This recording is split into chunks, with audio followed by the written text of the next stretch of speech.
Hey, what's up, everybody? Welcome to another Saturday night. And yeah, there's nothing on the table because it won't fit. It won't fit on the table in its current boxed up situation. We're going to have to get it opened up, and we got to figure out which case we're going to open tonight. I don't see the point in opening both of them. All right. So it's not just a blank screen. I'll turn it around on my ugly mug for a minute while I make this post with the link. Running a little bit late as always. I'm actually early compared to normal, so I was shooting for an hour early, and I ended up a half hour early. So, well, 35 plus minutes. Not bad. Okay. Gotta find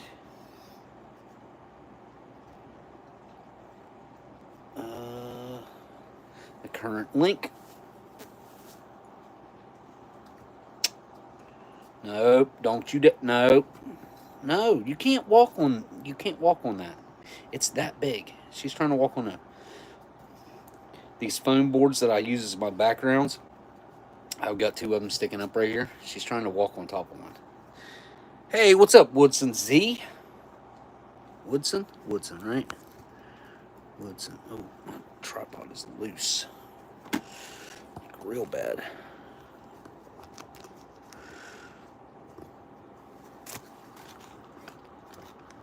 I don't think it's going to help. Wow. The bearings in my... Well, I don't think... Well, yeah, there's some kind of rubber gasket there that kind of acts like a bearing. Anyway, my tripod is wore out. Worse than I thought. That's better, but still not good. Not good. All right. Grab a link. All right. Now we'll make a real quick post. Boom. Oh, go back. Throw up the link. Edit.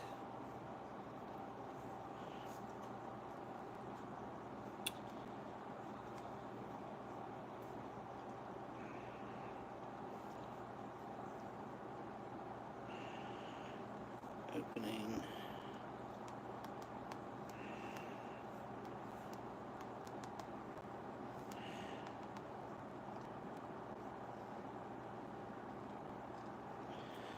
All right. Done. Next.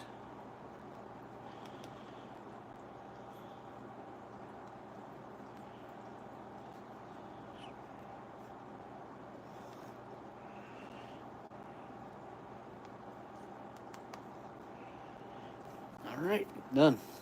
I think that worked out all right. Let me check. Yeah, looks okay. Live stream happening now.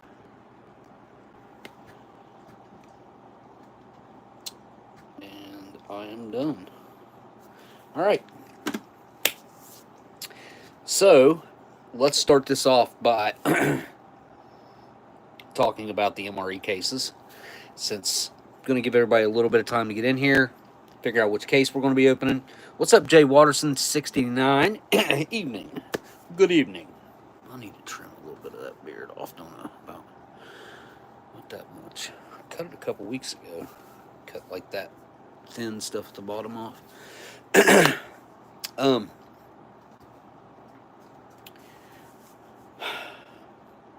Where are you going? Go ahead, I want to see this.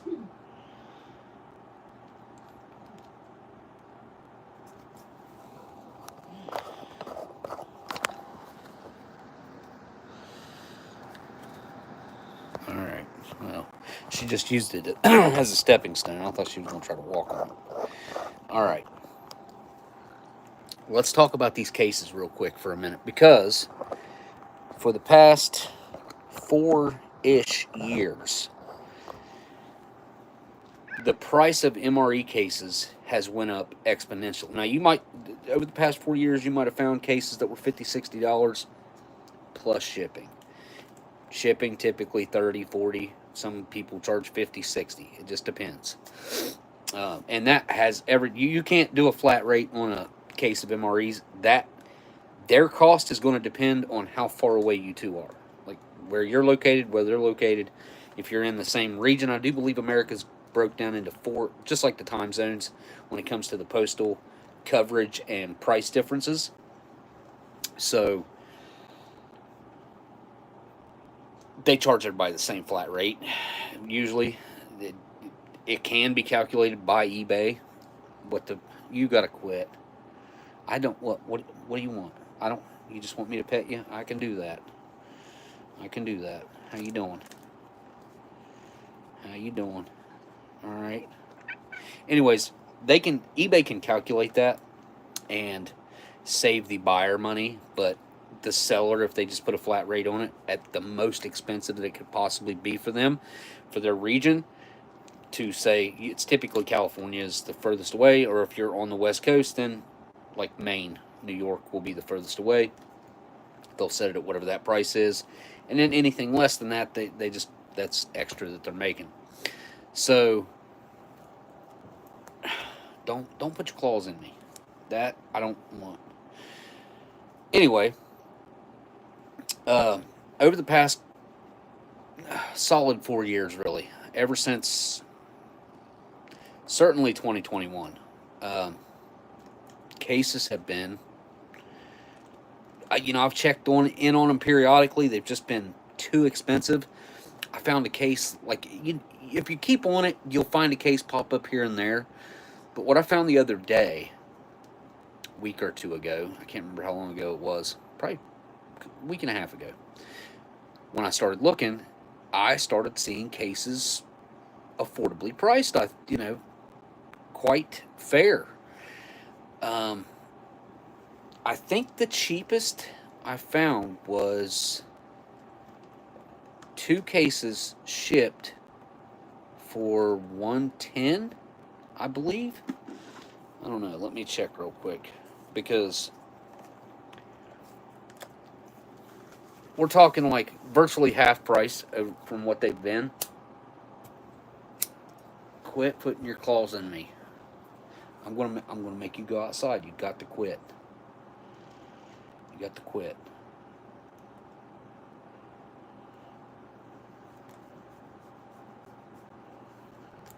Garfield, what are you doing?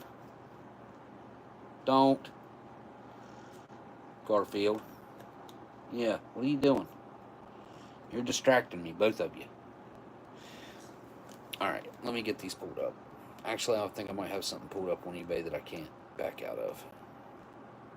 Something I'm buying for my car, which I think I already threw it on the watch list, so. Okay.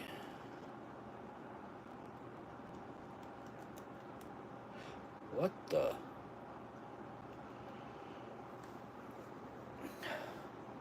Quit. Please.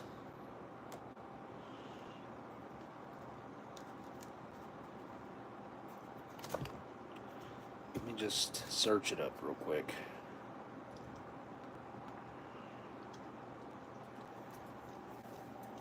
Because there might be some of you guys looking for these, and maybe you were like me, and last time you checked in on them, they were just ridiculously priced.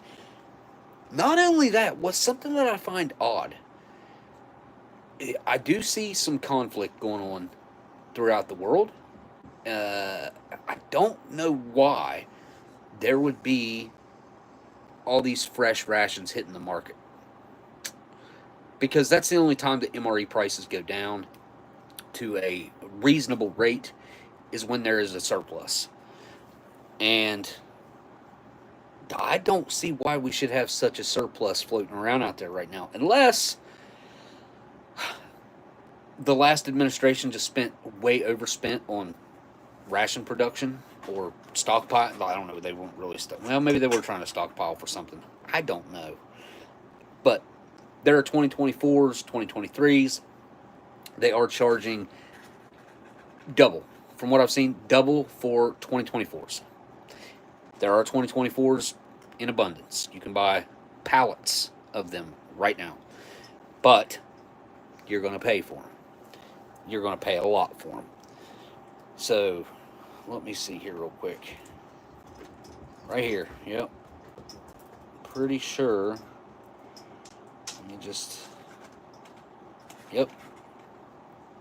Free shipping. $110. So $55 a case shipped for MREs, and they are 2022s or better, it says.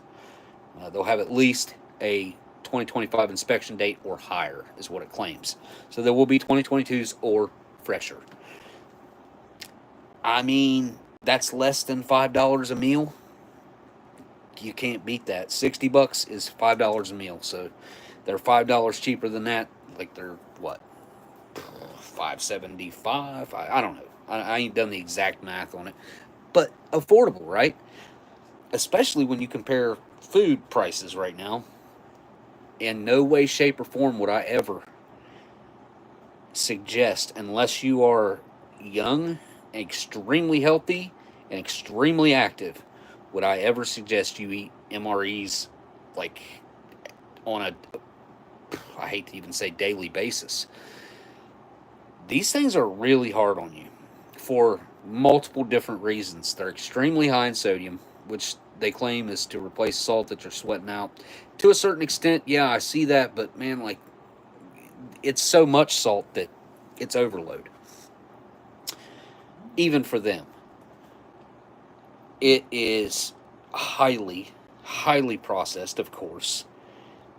And of course there's like all the wonderful chemicals that you could ever ask for, and food dyes, and all that good stuff is in there. So sparingly. These things, if you had to survive on them and you were in a survival situation, I mean, you know, unless you're like really humping it, and I don't know what type of survival situation, if you're fighting every day just to stay alive, then you might eat 1.5 of these a day as an adult, like adult male like I am right now. Like, I wouldn't want to eat more than 1.5 of these a day. And that's typically about all a soldier will intake, is about 1.5 of these. They really, they just get rid of the rest, the stuff they don't like, the stuff they don't want. And that's the general consensus, is about half of what they're supposed to be eating is what they'll actually take in. I mean, there are people out there that consume everything down to the gum. They're rare, though. They're rare. People like that are rare. And let's be honest, Natick and, Natick and the guys that they have had as their testing group, because a lot of this feedback and info comes from them, and I don't know if it's maybe they pick guys to come in there and maybe they just kind of hold back on telling them what they think. But for some of the menus that we've seen come out and combinations, there for 2 or 3 years, they had a taco meat MRE that did not come with the tortilla shells. And tortilla shells have been around forever. Make it make sense. Make that make sense. If you get like a 2014, I think, or 13 taco, does not have tortilla shells. Had like crackers or wheat snack bread, something like that. It just made no sense. So, I mean, I guess if you were smart, you would save your tortillas from a different meal and grab the taco, and match made in heaven, right? But they did that. I mean, they do some silly things when it comes to just the cohesiveness of a total all-around meal and menu. They had a scale for allergies. Mine would probably rank an F3.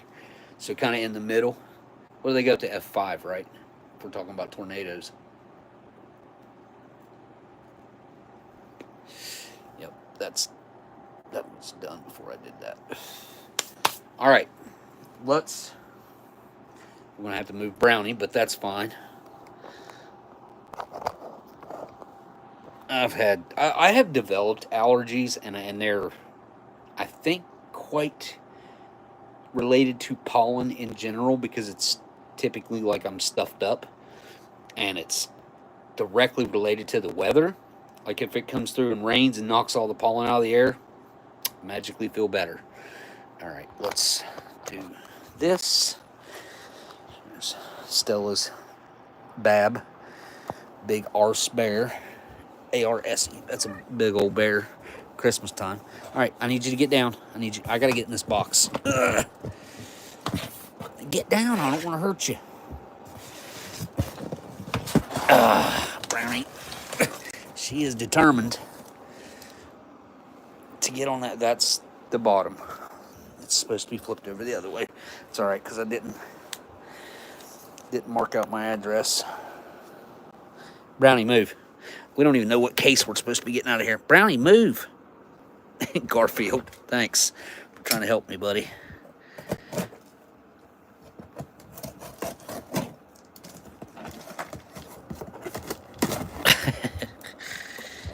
Whoever had these must have had animals, because they are intrigued here.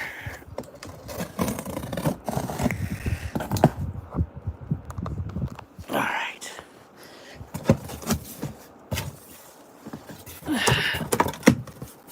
Oh, yeah, so they just found a box that they'd fit in and threw them in there, which is fine. I mean, they travel just fine. It's not a big deal at all. Let's see what the date on these bad boys are. I need you to get out right now, Brownie. Oh. All right, I ain't gonna be able to do that one-handed because they are actually tight in there. They're tight one way, not the other. Watch out. There we go. 125th day, and this is case A. So, case A. Oh, exhibit A. Now we gotta pick a case here in a second. All right, Brownie, I'm gonna take that other case out there. What do we got here?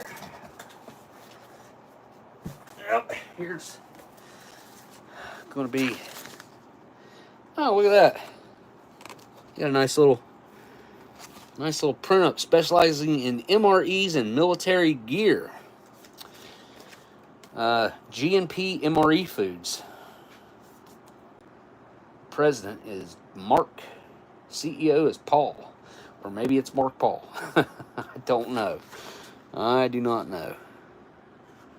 But I can show you guys this because this is a public thing. He has posted this in public company, and I did overpay for these by $5, $5 and a penny, because after I bought them, I started looking because I was kind of in sticker shock. I was like, holy crap, these are cheap. I better buy these right now. And then I got to looking a little more, and I was like, huh, there's cheaper ones out there right now. This is crazy. I don't know, he's got some weird light-up shoes on there. I don't know what that's about. Those can't be military, right? And he's got some camouflage rain gear.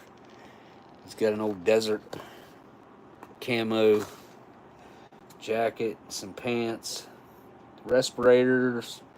Oh, that's vintage. It's got the cartridge in a can right there. I ain't seen one of them in a minute. I tried to buy one of those the last time I seen a respirator with the filters in the can like that. Steve grabbed them. But I mean, this guy, he shipped quickly. Got here really quick. Like I said, get 10% off your first purchase. When you sign up for our newsletter, use code SALE042, get 15% off on a purchase over $299. Use code SALE15. Wow. And use code SALE15 and get 10% off on a purchase of over $199. Use promo code SALE10. So if you spend $300, that'd be 6 cases. Still, I mean, 15%. You're getting those cases for less than $100 for 2 cases. So you're paying less than $50 a case. This might be worth doing. I thought about, like, guys, does anybody know how many cases are on a pallet. I even tried looking this up and I couldn't figure it out. I know it's a lot. And I looked at a pallet of them and I tried to count it up, but I'm like, the way they stagger them in there, I couldn't figure it out. And I think it's like, I want to say it's like 244 or something like that, or is it over 1,000? It'd be over 1,000 cases on a pallet, right? No. No. Wait. I don't know. I don't know how many cases are on a pallet. I do not. Oh, Brownie, here, get down inside the box. It's okay. Here, get down there. I'm taking this out. Ugh. Does this one match? Is it a matching set? 1, 2, 5. Yes, they are a matching set. A and B are matching. So, 2022. I don't know if I've had 2022s. Have I had 2022s? Probably not, huh? What's the freshest MREs that I've had? Like a case of? Probably like... I think the last case I got...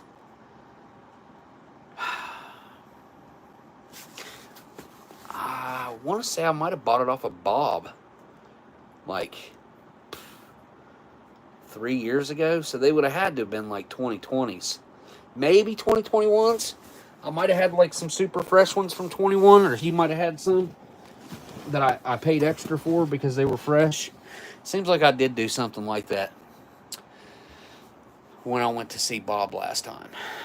He had just a few cases of MREs and I bought like half of them. 48. I was thinking, I don't know what I was thinking 144 for some reason. So 48 cases, thank you. So let's do a little math real quick. What's 48 times 50? It's 2,400. Okay, 2,400. And he's not selling pallets right now. Or this guy's not. This guy is. Hang on. Oh, yeah, here we go. 48 cases. Ha! Couldn't find this. $22.50 for a pallet. Hold on. What the heck has this guy got going on? This guy, you can buy a case A for $53.50 shipped. Or you can buy a case B, it's $56.50. It's $3 more for the case B. If you buy both, it's $108.50. You get no break. Actually, yeah, you do. A little bit. You get $1.50. Is it $1.50? $2.50? Something like that. It's a very small break.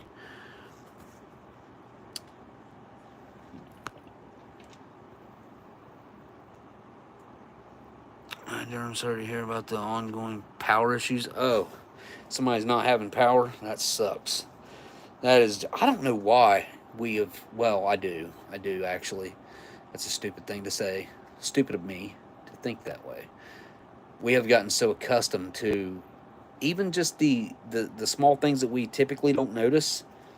Like this fan running next to me right now. That noise, when the power goes out, and it's dead quiet, like you're sitting out in the middle of the woods and all the animals just shut up real quick. That's what it feels like when the power goes out. It's like uncomfortably quiet, and then also the air goes like still because I've always got fans running. It's keeping the air moving and all that good stuff. Yeah, I don't like not having power, but I've got to invest in a generator. So I know I seen a better deal on pallets the other day. Let me look just real quick. Whoa. $3,050. What? Boy, this guy's really... Wow. He's charging up for the for his. He's $65 a case. Or $125 for two, so $62.50. Yeah, that's not what we're looking for. Let's see here. You got pallets? No. Do you got pallets? No.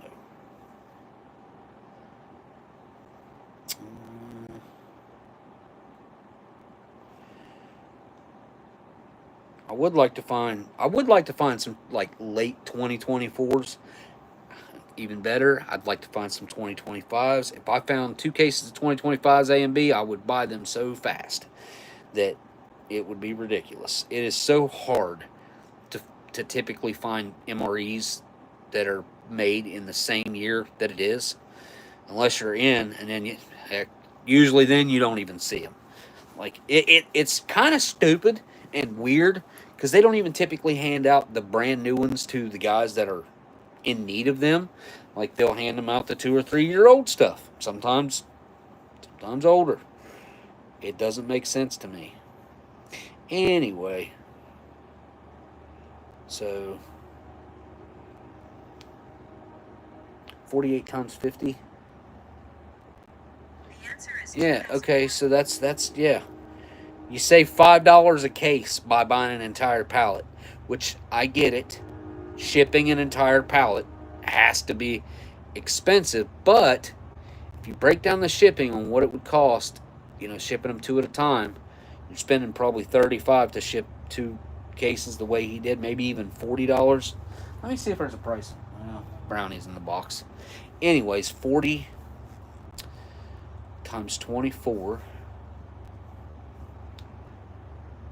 It's 40 times 24. It's $960. That'd be $960 shipping out A and B cases together like that. 24 shipments at $40. Probably even, it'd probably average out to about $1,000 is what you would spend. And I don't think it would cost you anywhere near $1,000 to ship a pallet. I could be wrong, but I'm thinking that if you have a nice locked up plastic wrap pallet like that, I think they'd probably ship that for about $500. I could be wrong. I've never done it. So, anyways, we got case A and we got case B. 2022. Yeah, 2022s. All right, drop this guy's business card one more time. I'm going to leave it. Or I'm going to throw it away. Looks like he... Huh. Say what? Our new product, this guy makes those third strike rations. Menu number 1, pizza pepperoni. Menu 2, Mexican beef tacos. Menu 3, barbecued beef sandwich. Menu 4, honey barbecue chicken. Menu 5, barbecued pork wrap. He's using a lot of the Bridgeford stuff. Italian sausage sandwich, another one of those. Sweet and sour chicken. I don't know what that one is. Menu number 7, sweet and sour chicken. Menu number 8, beef filling wraps. What's the difference between beef filling wraps and Mexican beef tacos? And then menu number 9 is cheese pizza. Huh. Well, maybe I should contact this guy and see about getting one of his, either the Mexican taco one or sweet and sour chicken, because I don't even know what that would. I don't know what either one of those would be. And here is the menus list. Look at that. You even gotta look it up. It's gonna be blurry for you because the front-facing camera sucks. Still blurry. Yeah. Daggone. Anyway, it's probably backwards for you too. Let me just read through it real quick. Going from 1 on down the list all the way to 24. Starting with 1. It's chili with beans. Then we got shredded beef with barbecue sauce. Chicken, egg, noodles, and vegetables in sauce. Then we got spaghetti with beef sauce. Then chicken chunks. Beef taco filling. Menu 7 is beef strips in tomato sauce. Menu 8, meatballs and marinara sauce. Menu 9, beef stew. Menu 10, chili and mac. Menu 11's vegetarians, vegetable crumbles with pasta and taco sauce.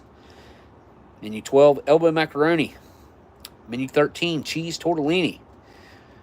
Menu 14, creamy spinach fettuccine.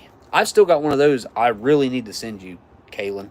I've got that and a couple other things as well. Mexican style, 15's Mexican style chicken stew. 16, chicken burrito bowl. I've had all those, like, feels like recently. Menu 17's maple pork sausage patty. Menu 18, beef ravioli. Menu 19, jalapeno pepper jack beef patty. That sounds like older menus. Menu 20, Italian sausage with peppers and onions. That's one I have not had before. Menu 21, lemon pepper tuna. So that means that I have not had 2022 cases. Menu 22, beef goulash. I don't know if I've had that one or not. I don't think I have. Menu 23, pepperoni pizza. And 24, Southwest style beef and black beans. 2020. That could be accurate. These could be accurate, but there's a couple things that make me think that it might not be. I don't know. Have they done away with that creamy spinach fettuccine yet? Do away with it. They really need to. They really need to. Need to empty my ashtray. All right. So case A or B? A's got chili, shredded beef barbecue sauce, chicken eggs with noodles. Every time I get one of the chicken noodles, I save it for my son. It's his favorite menu. I've probably got 5 or 6 of them, I would say. That he's ate a few over the years, here and there. But, yeah. I save him because I know that he likes that menu. Spaghetti with beef and sauce. If I could trade that one off, I would trade it off 10 out of 10 times. Get rid of it. Chicken chunks, same thing. Like, they used to do buffalo chicken, or they used to also do the chicken chunks. You heat them up, and you add buffalo sauce to it. Like, you strain that liquid off of it, and you add buffalo sauce to it, and then put it in a wrap. It's not bad. It's not bad. A little cheese. Not bad. They stopped with buffalo sauce. I like the buffalo sauce. I think a lot of people like the buffalo sauce kind of as a change. Wish they'd go back to that. Beef taco, that one never needs to go away. I think tacos are not 100% universal, but I think most people, the taco meat is quite decent, and makes for a pretty, it's a sloppy. It's kind of hard to eat. It's not a very good menu to have if you're trying to eat on the go, but great menu after they fixed it and started putting the tortillas with it. I mean, it makes sense now. That menu makes sense now. Beef strips and tomato sauce. I don't know if I've had that menu either. That doesn't even sound right. Beef strips and tomato sauce. Huh. So that and Italian sausage with peppers and onions was probably new for 2022. 2021, beef goulash was around, but I think I had a case A of 2022 and not case B, is why I didn't have it.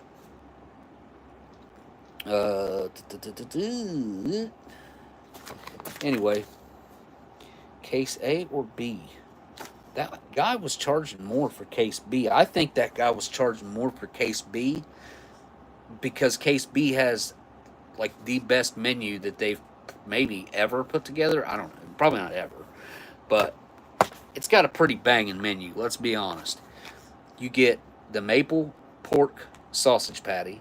You get the hash browns with bacon. You also get the Mountain House blueberry. I mean, what else is in there? Oh, and then they put, what's that called? the little maple flavored. You guys know what I'm talking about. The little disc, the little. It's not a pound cake. It's a. It tastes just like a pancake. And they used to give you syrup with it too, man. That was, oh, that was so. Sausage patty, although not my favorite. I'm not a fan of the sausage patty because it's so overpoweringly, artificially flavored maple that. What about it? They don't give the syrup anymore. I know, Chusik, I know. And look, the syrup, I thought, was a great touch because it gave an authentic taste to the pork patty. If you wanted to, like, if you just threw it all on there and you put, like, the syrup on the, how is this slipping my mind? It's like I've got a brain block. The maple muffin top. Yay, Kaylin, thank you. If you put the syrup on the maple muffin top, I used to split those in half. I'd like fillet them down the middle and build like a McDonald's. Yeah, the sausage on the little pancake with the syrup in it. Mick something. Yeah, I can't even remember what those things are called. My brain is not working right now. This is not cool. Anyway, I used to do that. Put the syrup on it. I mean, it's definitely overly sweet, but it tastes like breakfast. You know. APAC ready meals cases reduced sodium $30 each looked okay, but the seller said the eaters were not good. I mean, for $30, is that shipped? Because if it's $30 shipped, look, you're paying like $5 for that case. Depending on where you live, like $5 is what you're paying for the food. He's spending $25 to ship it to you. Oh, was that a gun show? My bad. Okay. Well, his price should have been lower. Unless they were like 2023 or 2024s. Then $25-$30 is all right for wait, you said APAC though, didn't you? I was thinking Sapaco. Ooh. Man, the APACs are pretty rough. I haven't gotten any in the past. I think the last ones that I bought were like 2018s or 17s. But they never changed. They haven't changed since that I could see. I mean, there's a couple different menus that pop up in there, but essentially, like, I don't know what it is about how much lower grade the APAC ready meals are versus like the Sapacos. I don't feel like you lose any quality there, even though they're low sodium. I think the way they achieve that low sodium, although I know that I'm wrong on this but I used to think this, I guess I should say, because I did check this. I used to think that they just swapped out like a lower sodium drink and some other, like, took some things that were heavy in sodium out. But no, they actually do make lower sodium mains, but I can't tell the difference. I mean, honestly, like, it's negligible, really. Like, I don't typically like all that salt anyway, so the low sodium is a nice, easy thing for me to get used to. But still, $30 for a case of APACs.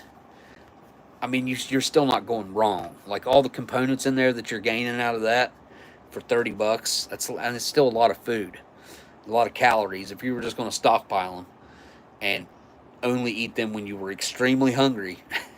But I don't know. I would stay away from the 8-packs myself. I personally am not a fan of them, but that's just me. Some people like them. I mean, it's I don't know.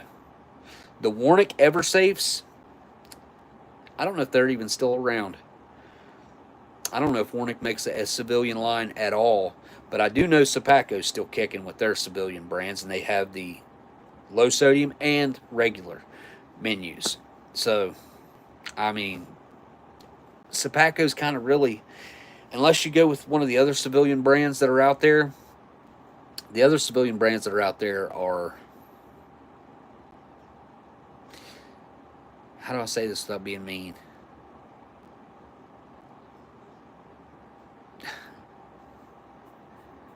They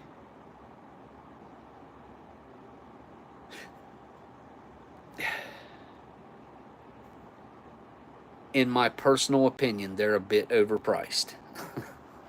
um, if you're charging $120 for 4 rations that are 2,000 calories each or 2,500 each, they're really not all that big. I mean, and they're not unique, and they're not like there's nothing like really standoutish about them. Or if you have, there's multiple companies that I'm thinking of right now that are, they're a bit overpriced, but I know, I also understand how high the manufacturing cost is on this, because right now you can go on the government websites, and if you dig around a little bit, you can see exactly what the price breakdown and cost of manufacturing these MREs is for our government. Now, that being said, we all know that the government way overpays for everything. Every single business that deals directly with the government, with a government contract, of anything of that nature, it's safe to say they charge double, if not quadruple, what they would charge a cash paying customer that came in and said, hey, I need 50,000 of these made as soon as you possibly can.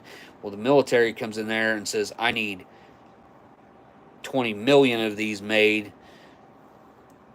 20 million products made every year. Well, they're going to take priority so that they can't really do any other business except produce for them, so they don't have time to produce anything for anybody else. So it's like a one-track contract, but still charging double to quadruple. I think we all pay for that stuff. We all end up paying for it. I think we should have the right to refuse high prices for things that we're paying for with our tax dollars. That's what I think. I think if somebody's trying to charge us double or quadruple or even 10 times the money, let's be honest, a million times the money, because what they spent, was it 88 billion? They spent 88 billion dollars or something like that and they actually built 8 electric car chargers. They built 8. You go to California, you look at that subway thing that they were supposed to build out there, they've spent billions and billions of dollars. I think they built half of it over 25 or 35 years, however long it was. A long time. I got the years all wrong. I have no idea how long. Been a long time. I do remember it being a long time. I didn't make a mental note of how long it had been. But they were like celebrating an anniversary. People were like, where's our freaking train? They only had it going one way or something. Something crazy like that.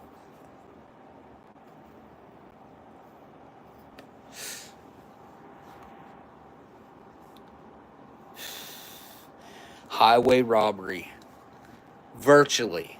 Except they agree on it. They agree on the robbery. Like, yeah, sure, take the American citizens' money. They don't care. They'll never know. We won't tell them. You won't. Who's ever going to look? Who's ever going to dig through our books and look to see that we spent $6 for a drink mix that would cost 5 cents to make, 10 cents to make, probably not 10, 7 cents to make, packaging and all? Who's going to know? Who would ever look for that? Who knows? What was it they were, it was costing, the last time I looked, it seemed like, you know what, I'm curious now, it seems like they were, was it 190 or 390 that they were saying that it cost to produce the MREs. Now, again, you're paying the workers to make them. You're paying the company that got the contract, Warnick, Sapaco, Meriqual, whatever. The machinery, the electricity, the workers, the food itself, the packaging, the other packaging, the crate, the cases. The cases, you wouldn't believe how much work and testing and everything has went into these cases to be droppable. so that they can drop them out of airplanes. It's quite fascinating. It's an interesting topic to go down the rabbit hole on.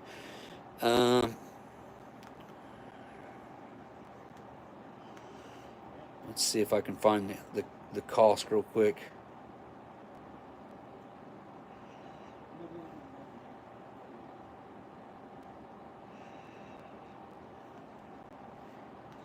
I'm sure if I went digging around on MREinfo.com, go join MREinfo.com if you haven't already, I could find the links. Here it was military meals ready to eat. This might be it. There's a Wikipedia. I don't want the Wikipedia. Does anybody else not trust Google or Wikipedia at that? Like, Wikipedia has nothing to do with Google, but Wikipedia. In 2022, military MREs being sold to the public. Oh, snap! Interesting. I have not seen this before. This is an official government document. Oh, this was 2002, not 2022. Okay, in 2002, after discovering that military MREs were being sold to the public on eBay, DSCP sent an email to the sellers requesting that they voluntarily terminate these sales because military MREs are produced by DLA with taxpayer dollars and owned by the government until consumed by authorized personnel or disposed of. They'd much rather burn them than you get them. They'd much rather burn them, let me tell you. Anyway, the email also advised the sellers that the MREs were never considered surplus and that the resale of MREs is strictly prohibited. Sales dropped off at eBay dramatically for a short time after the email. However, military MRE sales have since resumed. Since the 2002 letter that the DSCP has made, 2 others unsuccessfully attempted via email to deter sales of military MREs. That's funny. That's awesome. Okay. Details of the investigation. October of 2005, 8 eBay members were investigated for selling MREs over the internet. Table 1 highlights. Wow. It's highly doubtful that those sellers were getting them illegally, but at some point they fell off the truck. You know what I'm saying? Let's see. Ready to be shipped.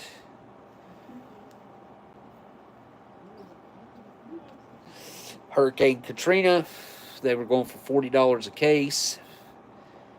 I don't want to know about this. I want to know about what it costs to produce them. Anyways, if I can't find it real quick, I will give up. According to Wikipedia, it says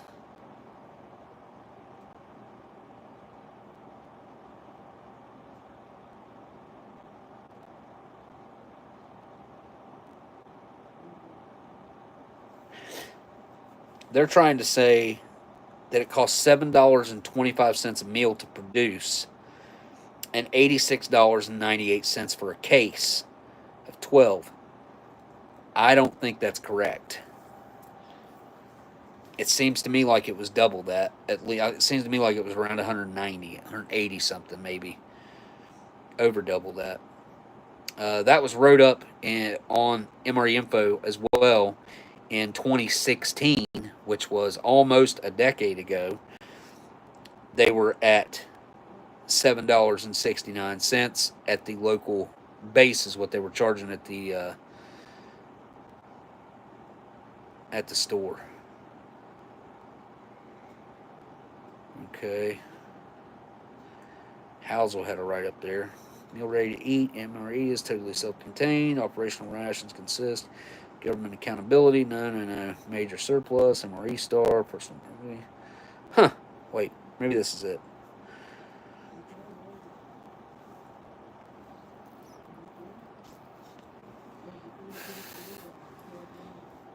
What the heck? One lot consisting of approximately 795 pallets of military MREs with the extended shelf life of April 9th, 2025. Each pallet contains an estimated 576 meals. Pallets include both A and B cases, dimensions per pallet, 48, blah, blah, blah. There is a current bid of $1.5 million for 795 pallets. Is that a good deal? They're selling for $2,400 a pallet right now. So 795 times 2,400. The answer is 1,908,000. 1,908,000. So currently, if you bought these and were capable of reselling 795 pallets rather quickly, you could make $400,000 on the current bid. I have no clue what this is. This is an official government website, ppms.gov, and they are selling pallets of MREs. Anyways, all right, I've looked enough. What case we going to open? What case we going to open? I read through the menus. Nothing's really standing out to me right now, to be honest. You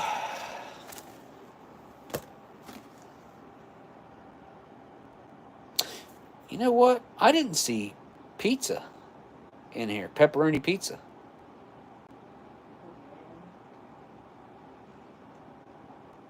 Didn't it say cheese pizza? Did they not do cheese pizza in 2022? Let's just start with case A. It's on the bottom anyways. It's ready to go. Let's start with case A. That seems like a logical way to go.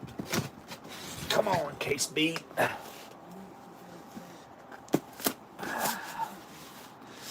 do we got here? What's this weigh? 20.7 pounds. I wonder if that's with the box. Because I bet the box weighs a pound and a half, probably. These boxes are pretty heavy. Very stiff. Plus, they got that double liner inside of them. If you've never opened the case up before, you'll see here in just a second. All right, let's do this. Case A opening. Now, call me weird, but I like to save my straps because I put them back on. Because they keep the case closed, because once you open these things and you peel that side open, this cardboard's never been folded except for this way. One time it was folded over this way. It's never been folded backwards. So when you open it and you bend it backwards, it never wants to lay back down right because they're glued together right now. Like there's glue underneath there. So I take the straps off. I slide them off as such. And then I reuse them intact. Now you can pop these straps very easily by finding the start point of them. If you've never done that before, right there. See that little, just grab that and pull it, and they'll come apart so easy. It's not even funny, really. They're just very easy to open up if you know that little trick. I can't remember who taught me that years ago. But I used to struggle trying to take these off, and then I was like, you know what? I ain't gonna ruin my straps. I'm gonna keep them and put them back on, and that's what I do now. This one, okay, yeah, it's coming off. I like when they got a little bit of room on them, like these two do, just a little bit, because once it gets stretched out here in a minute, they'll be tight. Looks like it's got a little bit of a grease stain on this end. That or that's glue, maybe. See all that glue right there on the top? Huh. I don't know what that is. Huh. Some kind of powder. Anyway. Don't want to open it from the bottom or the top. I think it's better to open it from the bottom, if I'm not mistaken. I think that flap is down here. So, wow. Look at the glue caked in there.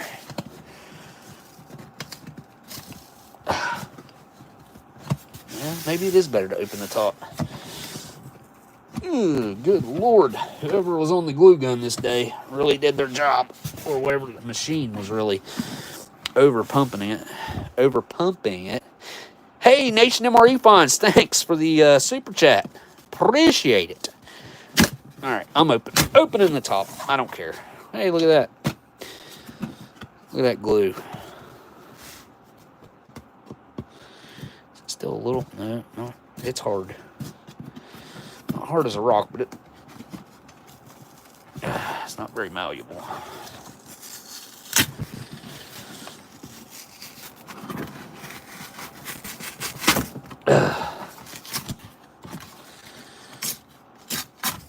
All right.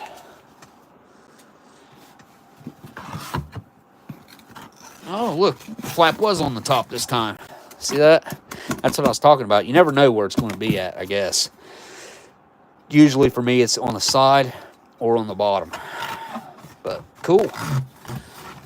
Not this one.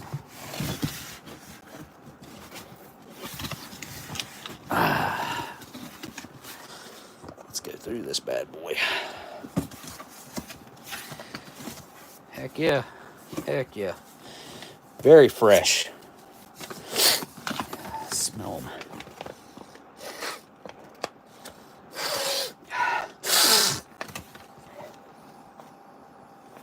Smells like plastic. Beef stew. Menu number 9. Chili mac. Menu number 10.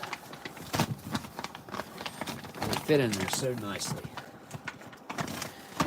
Menu number 2.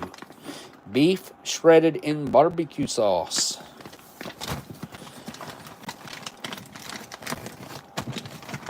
What's this one? 12 elbow macaroni. I don't think I've eaten the vegetarian elbow macaroni before that I can recall. What's this one? Beef strips and savory tomato-based sauce. We got date stamps on these bags. Wait, who made these? I didn't even pay attention. Who made these cases?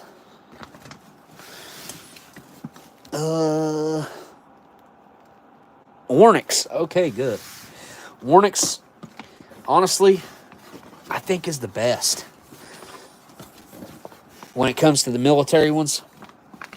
And then Ameriqual is going to be second for me. I like the double packaging. I know they might have stopped doing it. Well, they definitely stopped doing that with them stupid new style bags that they got in 2024. Maybe 2023? Oh, hey, look at that. Pizza. Wait, cheese. Cheese pizza. Wait, what? Was this on there? No. See, this list is wrong. I thought so. See what he's got here? Veggie crumbles with pasta and taco sauce.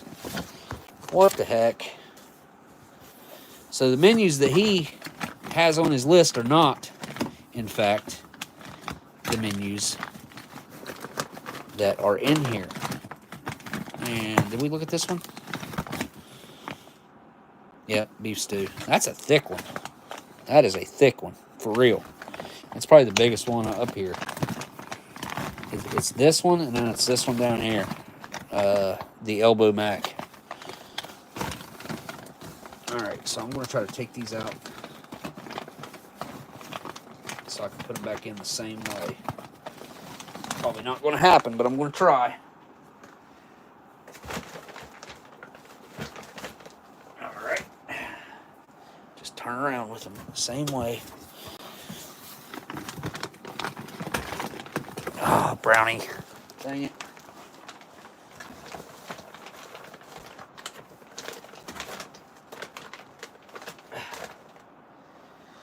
All right, you're fine, brownie. You're fine. Okay. Interesting. Look how they got these laid in here. Huh. I don't think I've ever seen a case packed like this before. They're usually always standing up. Weird. Okay. There's our beef taco, menu 6. All right, all right, all right. What else we got in here? We got meatballs, menu 8. Marinara sauce. We got chili. There is our chicken noodles. There's chicken chunk, of course. What's this? Spaghetti. Man, spaghetti. Spaghetti. 2022. They did not come with buffalo sauce in 2022, huh? I mean, I highly, highly doubt it. Last I checked, $2 was more than $1.99. Wait, what happened? Thank you for the super chat, Waffles. Let me give that a quick like.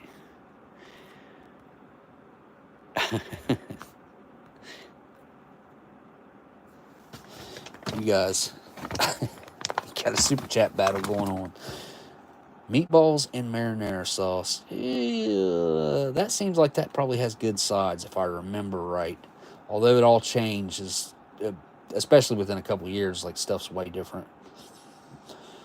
Am I in the mood for red sauce is the real question.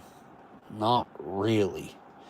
Which kind of puts chili, meatballs, elbow, all that out of contention. There's nothing that's going to be easy on my gut. Let me just be honest. The vegetarian stuff could be like maybe. Oh, well, the chicken noodles wouldn't be too awful bad. And the chicken chunk wouldn't be too awful bad, probably. What's that? What is that?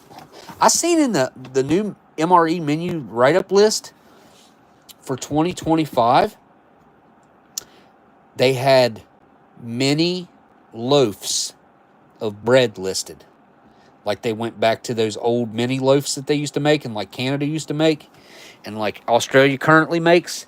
Like we really need to adopt Australia's bread because it's so freaking amazing. If not, then let's take Canada's bun and put that in our stuff. Like the burger. Like we can make the burger with a bun. I mean, what are we doing? So chicken chunk could work. Beef taco. What else? What else is not going to wreck my stomach? We got the elbow macaroni. We got beef shredded barbecue sauce. We got chili mac. Man. Beef strips and savory tomato sauce.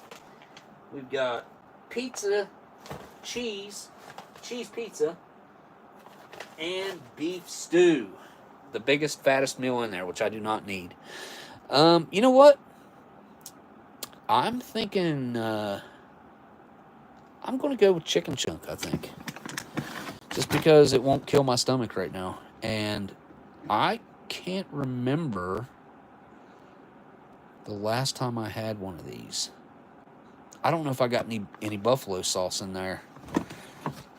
If I do, I would like to add it to the chicken chunk.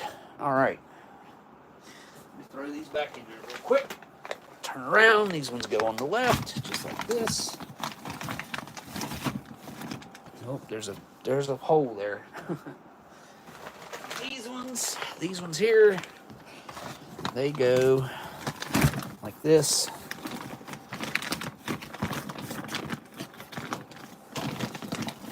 Yep, that'll work.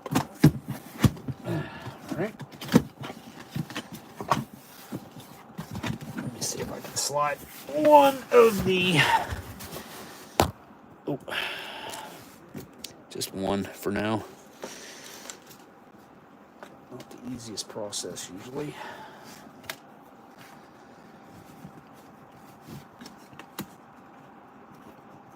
There we go. Not too bad. But it's much, much tighter now than what it was when I first took it off. Or reverse creasing the box.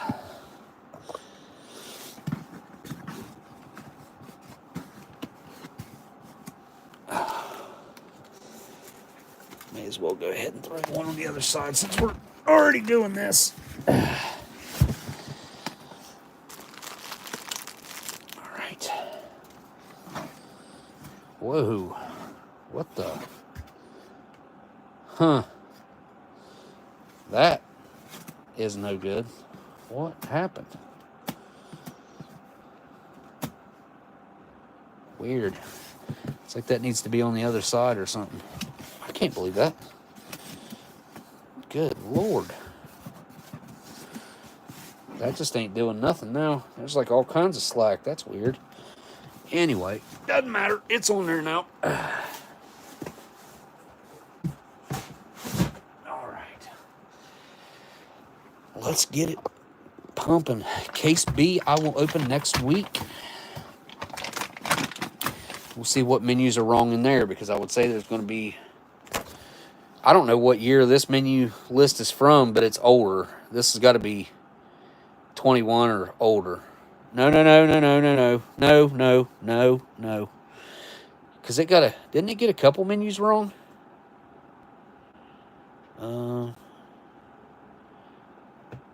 Let's see.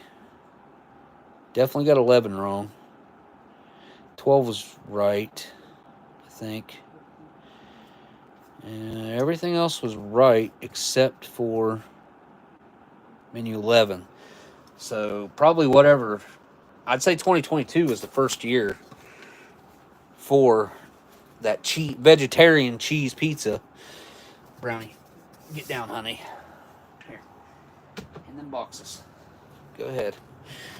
Let's get this bad boy open. It is a Warnick from 2022. There will be no date stamp since it is a Warnick. I do wish Warnick would stamp their bags, just because MREs have a very common thing of getting away from their original cases. And then, hey, horny animal, hey, what's up? They have a tendency to not be with the original box, and you don't know what year they are. You can tell that they're after 2013 because they have good old French on them. NATO approved. Which, are we leaving NATO? Anybody know? I know we're leaving like the WEF and whatever that other stuff, all that global crap that we've been doing. I'm just going to cut this open, I guess.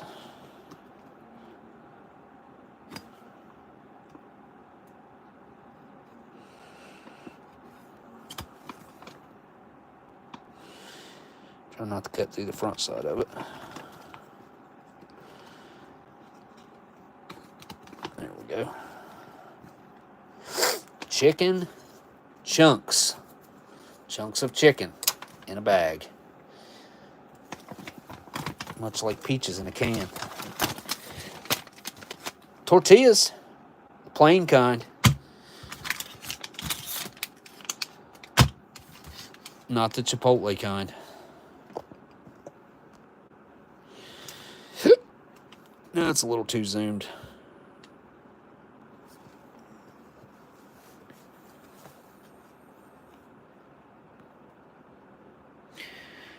So I ain't been paying attention to the chat.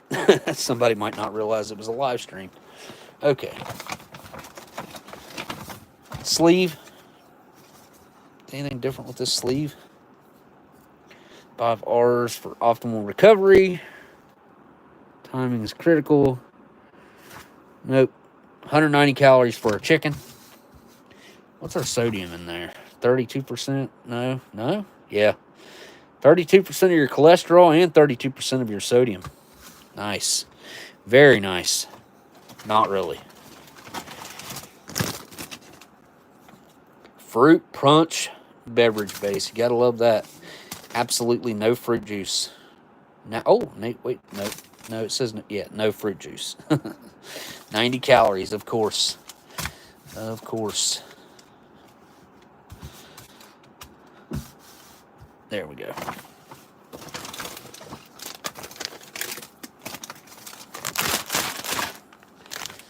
Seems like I ain't seen one of these in a minute.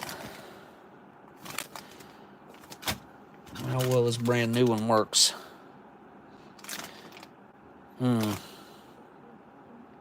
I don't know if I want to heat the chicken or not. Ooh, teriyaki. A big old fat teriyaki beef stick. That's kind of cool. It's soft. Quite thick.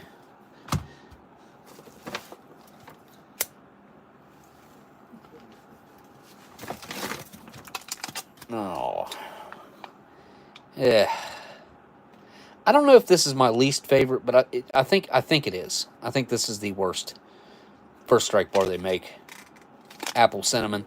It tastes nothing like apple nor cinnamon, in my personal opinion. It tastes like some weird chemical caramel, kinda. I don't know. It's weird. It's very artificial tasting. Maybe they've improved on it though. Maybe. What we got here?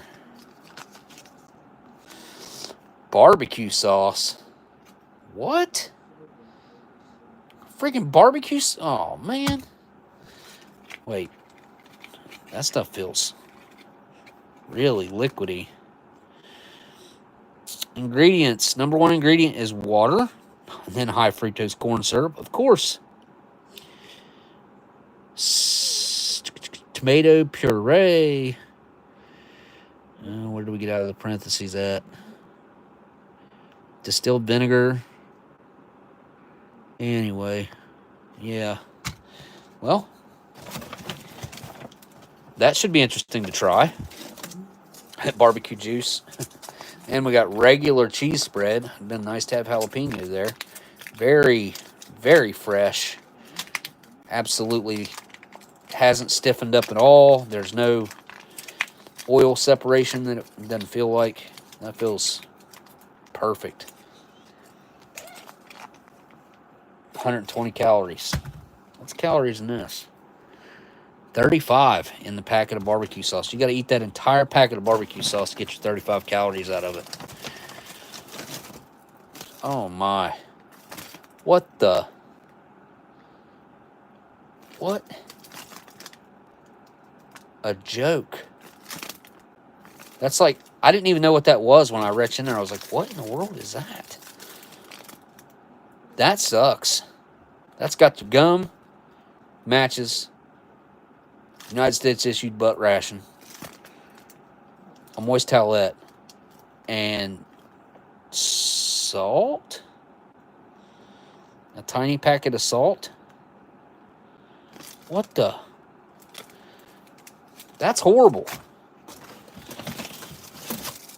There's your partially biodegradable MRE spoon.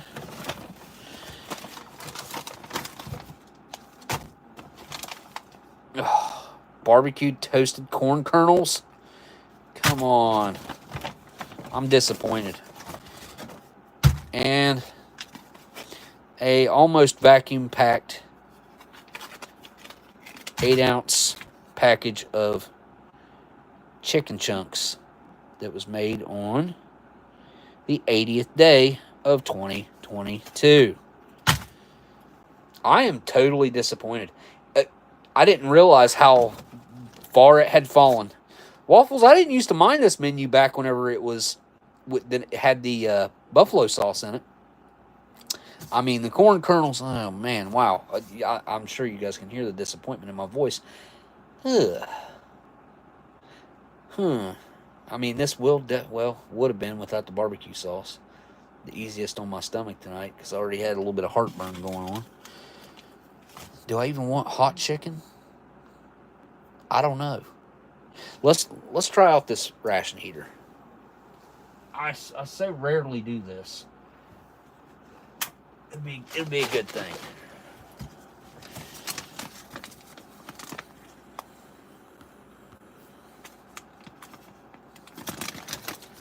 There we go.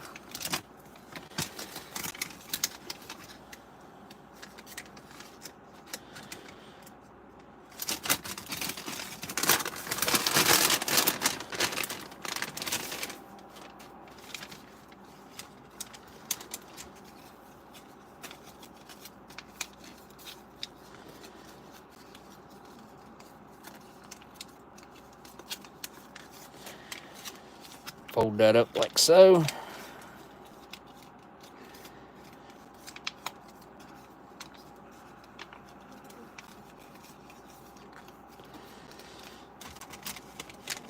Get in here.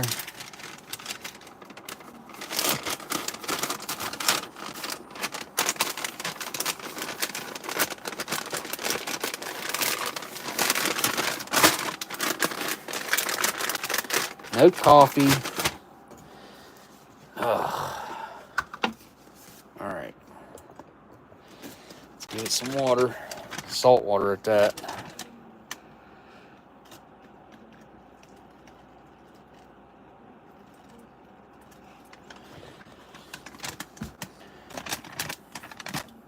I went a little over the water, but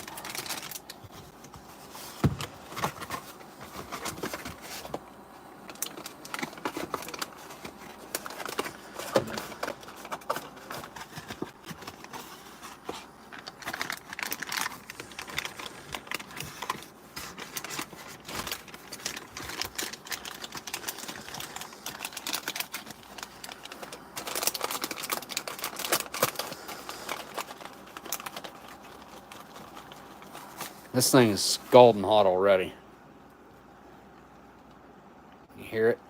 I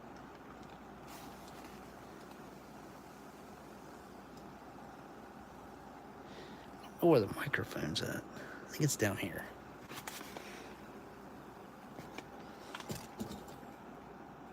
Huh. So I did expect it to do better than this, being that it's brand new and all.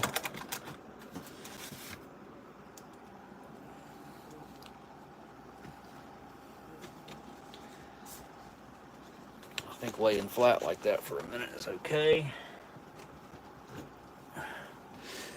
Let me actually fold this down.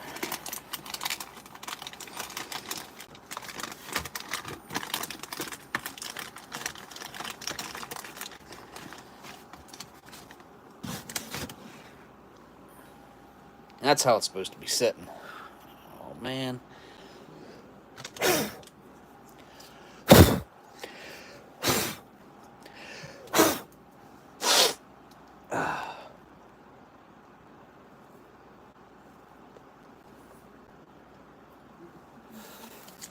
This is what I feed my dog, is canned chicken.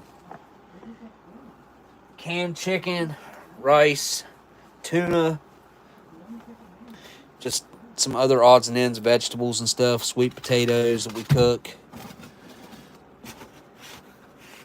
It's hot, but it ain't like, it's not like explosive like I think it should be. I mean, oh, you look at other countries' flameless ration heaters, and like, after you put water in it like that, they take off like a rocket. Now, what I will say is it's difficult to hold this. It is that hot. I wish I had one of those. I do have one of those thermal guns. I'll be dipped. And I know where it's at, too. I don't think there's any point in me even opening that. There's literally nothing in there that I will use. It's just a waste. What a waste. Just throw it away.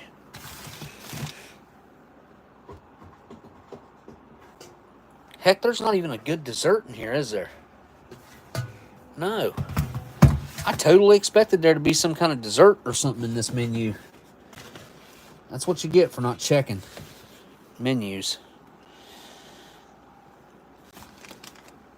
Is it going to take off now because I moved it around? Ooh, she's smoking now. That is extremely hot. I will say that. I mean, like, the heat level on this thing is off the charts. I have to imagine underneath this cardboard, it's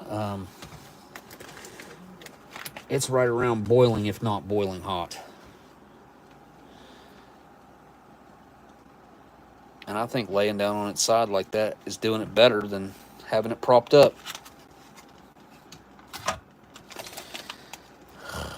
What's even going to go there? I guess the corn kernels. I'll put this here. We're going to try it as intended. We got cheese spread. We got barbecue sauce. Here, I'll put the beef stick up there and put these here. I mean, you got a tray full of packages. I mean, that's about it. Here, let me throw these on here. on top of that. Like so. Oh yeah, that's gonna get them hot quick. Let's get this electrolyte beverage powder started. Of course, it's got 6% of your daily value of sodium because it's electrolyte. You gotta get your salt. You need more salt. Hey, have you had your salt today? How much salt you had today? You need 2 more teaspoons right now. 2 more teaspoons of salt. Just go ahead and eat it. You need more salt. You do not have enough salt in your diet. Alright, we'll use the Superman cup since fruit punch and all. It should be bright red. Where's our ingredients? Hey, look at that. Red 40 Lake. Of course, we got us some Red 40 Lake. So what y'all think about old Kennedy? Like, being all weird and changing his attitude. Like, what in the heck? Hey, that's not going to bode well for him in the future, I have to say. Oh my goodness, look at the bright red of this drink mix. My goodness, I'm not even going to eat any of that. I usually eat some of it, but look what it done just to the inside of this packaging. That dust. I mean, it's just stuck to the sides. I'm sure that would rinse out of there, right? Probably. Likely. Flip it over like this.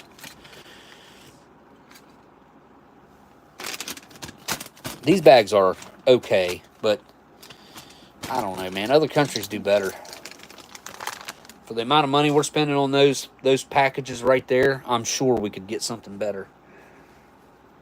And do something better. Oh, we need more water. I don't know why I got this tiny bit of water here. Make sure it ain't. Oh, it's not salt water.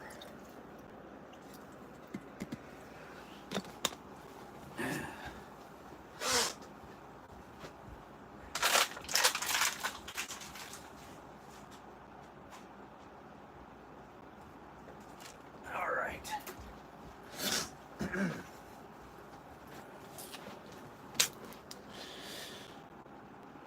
What's this call for? 12 ounces? Yep, 12 ounces. I'm not giving it 12. I don't think it needs it. It's not very much powder. Boy, but is it red. It's neon red in person. It's even redder in person than it is on that camera. It smells like artificial fruit punch, that's for sure. Smells like Hawaiian punch. Smells like childhood. Teriyaki. The beef is sticky. 450 milligrams of sodium in this. 20% of your daily value in one beef stick. That's what I always called these things growing up. Slim Jims. It doesn't matter. They're beef sticks. Well, I guess it is beef stick. Teriyaki flavor. Who makes this? Bulls. They really simplified their packaging, didn't they? It's quite the cigar sized, I would say. Like a short cigar. Very similar to the size of a short cigar. Where's my cigar that I keep on display up here? What the heck happened to my cigar? Oh no. Huh. McSorley's. My McSorley's.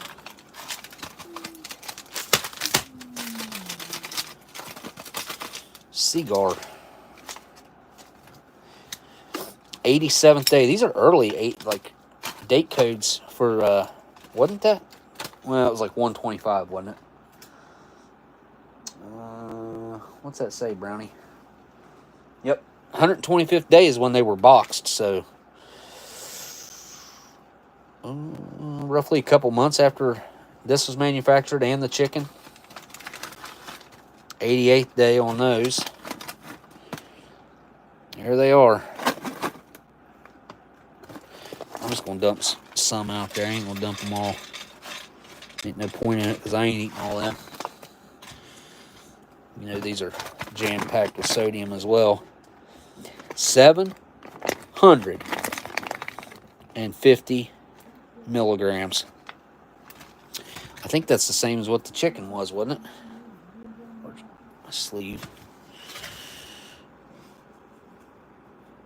Up 730 on this, 32%. So that's 70, almost 70% of your daily value in just those two items.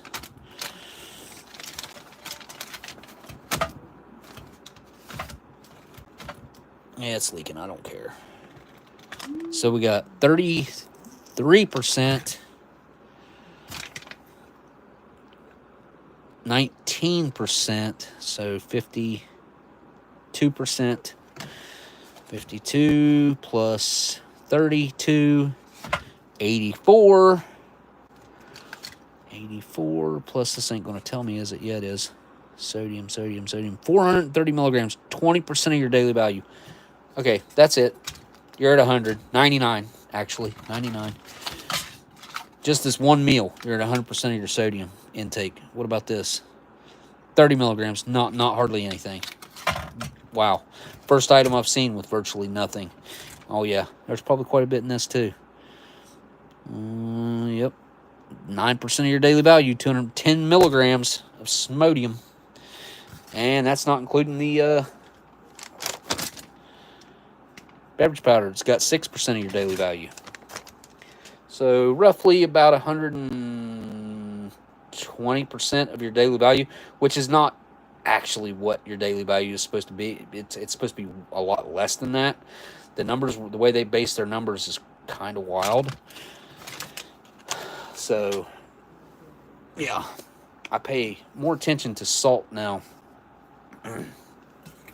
because I was running high blood pressure there for a while, and if I ate stuff, and this will probably do it, if I eat a whole bunch of stuff that's really high in sodium, it'll cause me like some slight issues, and I don't like it.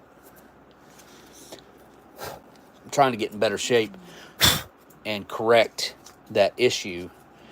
So look at that thing.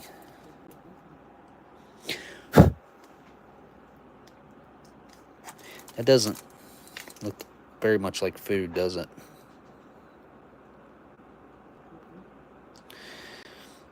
Literally ate that stick this morning. What'd you say? It was good? What'd you say? Oh, really? Oh, really? Didn't have a good outcome afterwards, huh? Well, I'll be. Hopefully yours was old and not as good as mine or something. I don't know. I don't mean to hope that on you, but I mean, I'm not hoping it on you because it's already happened. So, yeah. Where is it? I've got a really strange US MRE spoon somewhere that I haven't seen it in a while. I hope my son didn't use it and throw it away, because I had this MRE spoon. It was a very strange color. I can't remember if it was like super dark brown or super light brown, but I don't know. It's not this one, right? This looks the same.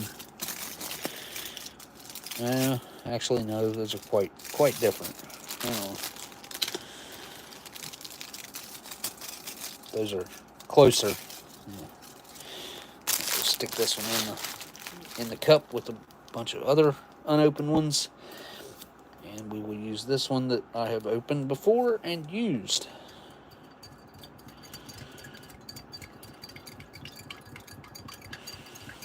Wow, surprisingly, that's not really dissolving yet. You can feel the sugar in the bottom and on the sides of the cup. Sugar. I don't know if it's actually sugar. It should be, I think. Check the ingredients real quick, see if it's got sugar or, yay, #1 ingredient. Sugar. There's your dessert. Just drink mix it. I guess this is what they're considering your dessert. Your apple cinnamon first strike bar.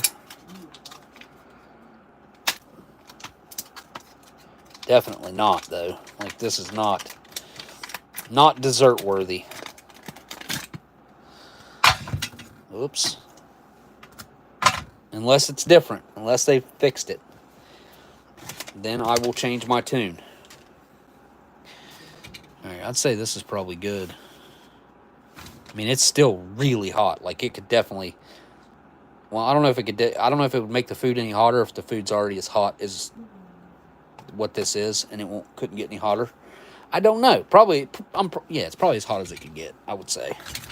And these are nice and warm. I'm going to keep that under there. Let's get the cheese spread opened up. I want to have everything as ready as possible so this stuff doesn't cool down too much. I'm trying to eat it. Cheese spread, barbecue sauce, which we will use. We shall use the barbecue sauce. The barbecue. We want a real tiny corner of this. The smaller the hole, the more control, Gundog says. And that is true. Alright, little hole. It should sit right there just fine, I think. Or actually, nope. Where am I going to put this? Let's do this. There we go. Okay, we got it. We got this. Chicken chunks. We'll put them in a bowl.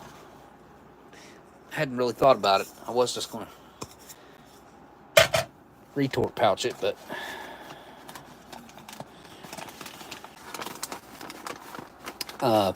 seems to be quite a capable flameless ration heater, I must say. I'm not going to act like I'm impressed by it, because I'm not, but it seemingly did its job adequately. Nothing impressive, though. I mean, if you've ever seen the Chinese ones, then you know what an impressive flameless ration heater looks like. If you've ever seen the Russian ones, then you know what an impressive flameless ration heater looks like. Ow. Okay, so now this thing is going crazy now that I took the chicken out of it. And is getting its second wind.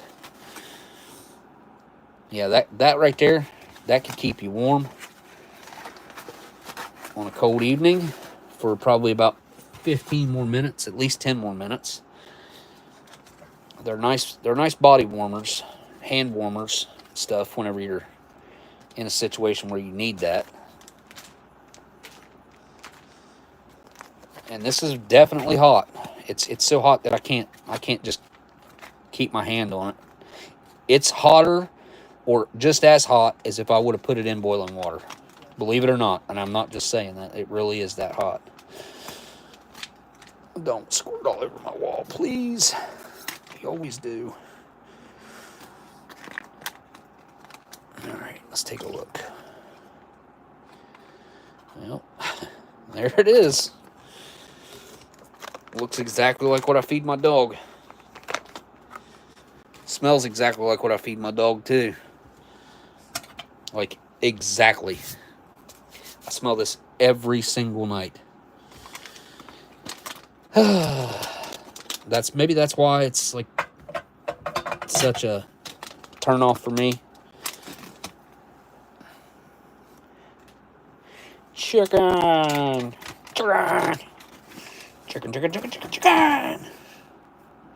Don't crack. Hey, look at that. Very, very, very nice. 1 pound fish, very, very good.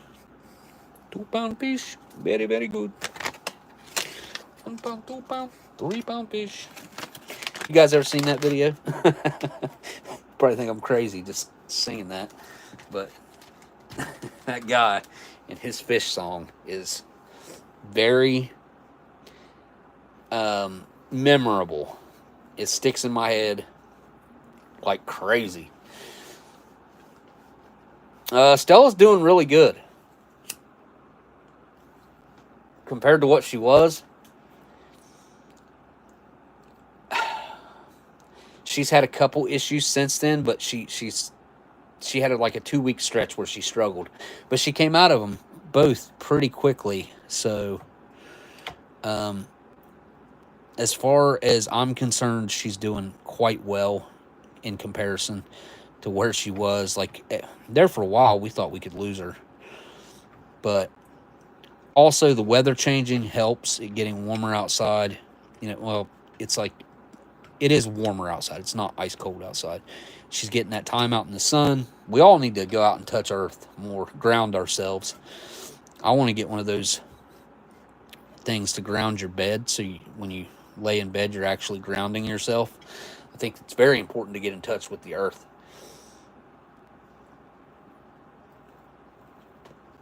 What's that say? What'd you say?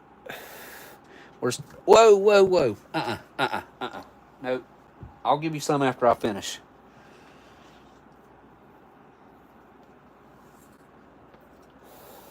Starting to read LC's message there.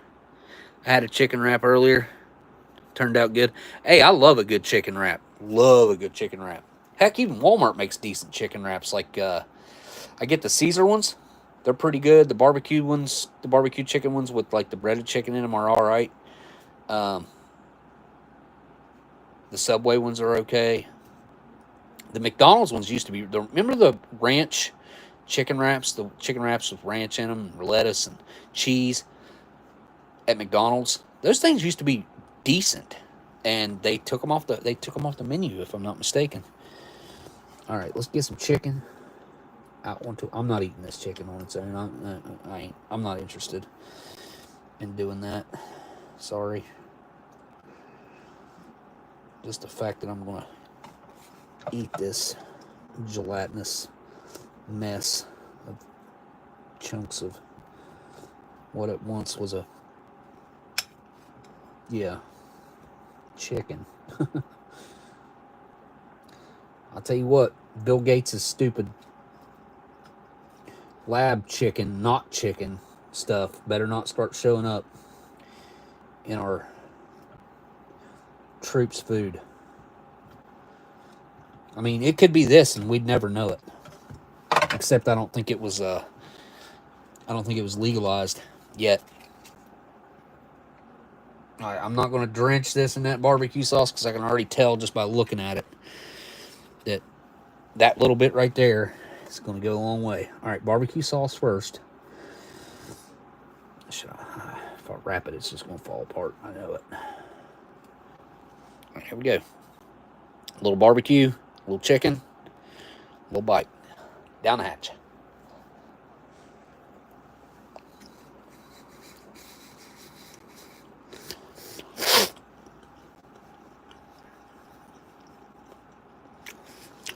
Okay, I was wrong.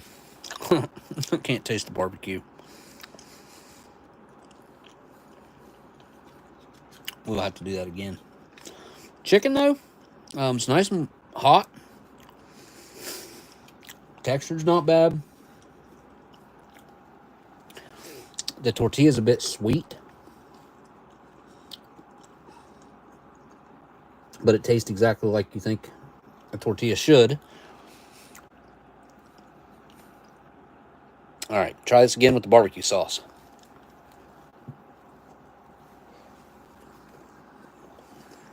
Yeah, go ahead, Brownie. I just dropped a piece.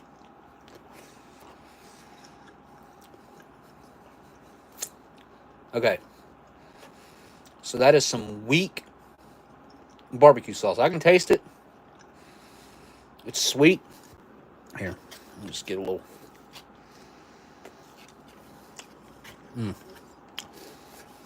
Mesquite, smoke.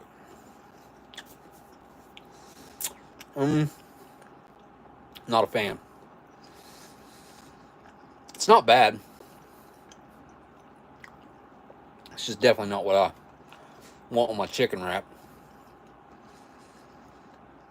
Kind of reminds me of those barbecue chicken wraps that they do at Walmart, though.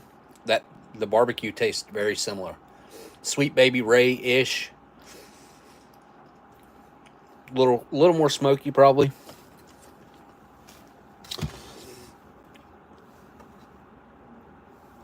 Let's give it a little cheese. Because why not?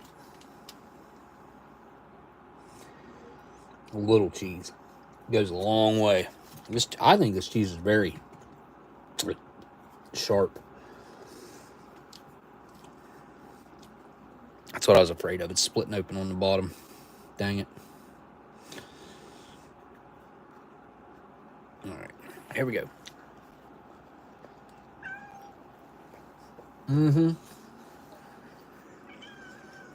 All right, here.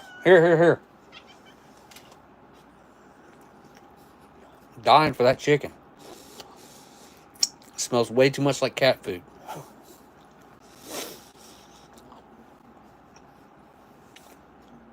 That, and we like strain the chicken every night and give them everything we strain off of it for the dog. I got that all underneath my ring, trying to hold it in there. Okay, that definitely made it taste salty. Slightly cheesy. Just that little bit. It goes a long way.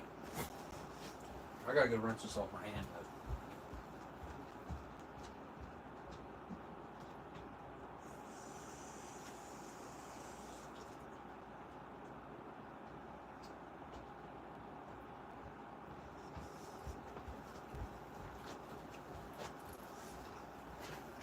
Okay.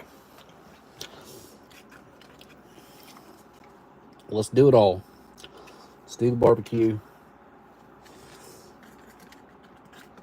Let's do the cheese.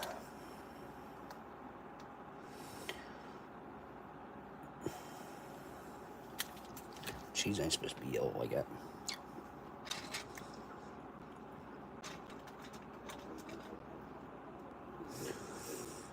All right.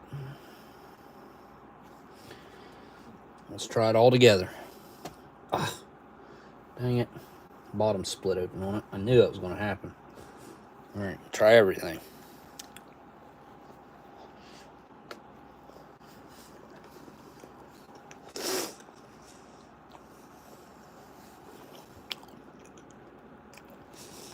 Here, Mama.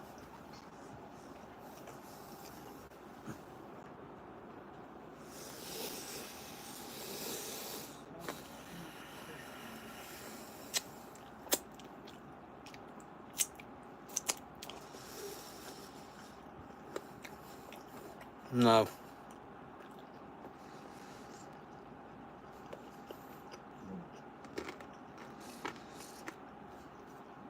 The new ones are pathetic. The 2024s. I know. I'm quite disappointed. I think 2023 is the last of the decent MREs that we're going to see. Unless people complain about them enough, which it would take a lot. Because you know, they were saving millions and millions of dollars. Probably tens of millions of dollars by making the cuts that they made and the packaging changes that they made.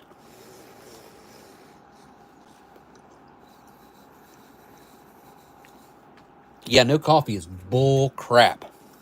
Bull crap. Here, Mama. One more. Take it. Hurry up. All right, one for you too, Goose. Here.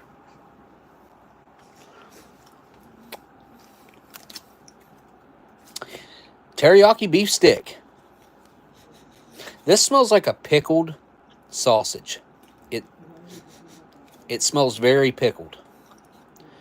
I like pickled sausages. Pickled sausages. Pickled sausages. If this is like that, cool. Let's find out. Okay. What the? That's awful. Oh my.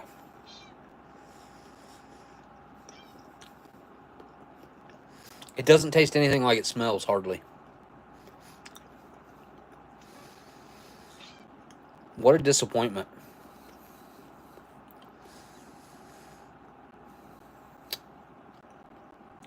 How do you screw up a beef stick? Like, I've had very few bad beef sticks.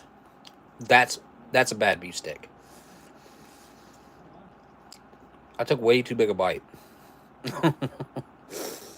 I just expected it to be decent. Let's give some texture.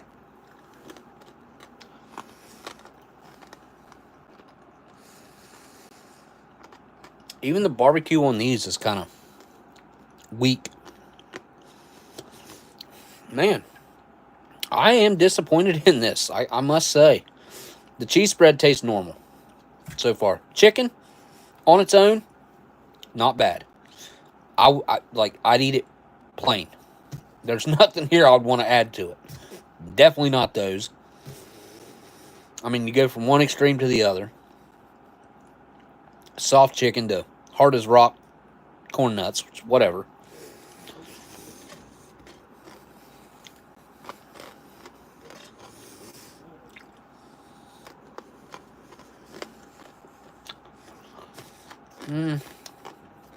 They're all right on their own.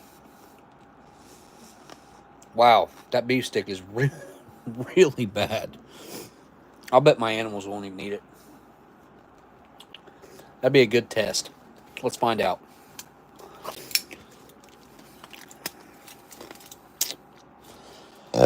Excuse me. Wow. Ooh.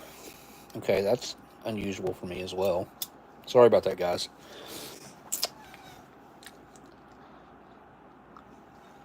I don't usually just uncontrollably belch like that. Here, you want that?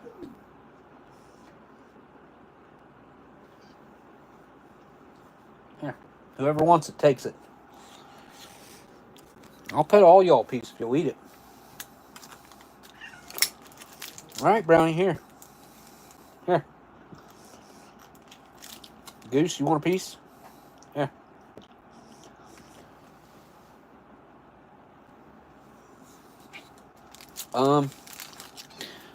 Okay, so 2 out of 3 of them ate it. Goose is the only one with a Goose eats cake. She likes dinner rolls. She likes vegetables. She eats lettuce. She is not your average everyday kitty cat. She's an anomaly. Get that, Goose. That's chicken. I know you don't like the beef stick. Neither do I. Mama, right there. Here. There you go, Mama. Here you go, Goose. All right. Well, chalk that up as a wah, wah, wah.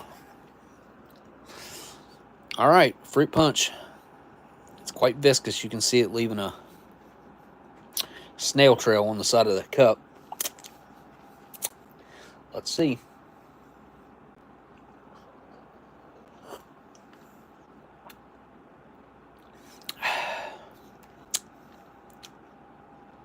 So I'll probably only put about 9 to 10 ounces in this, and it's weak.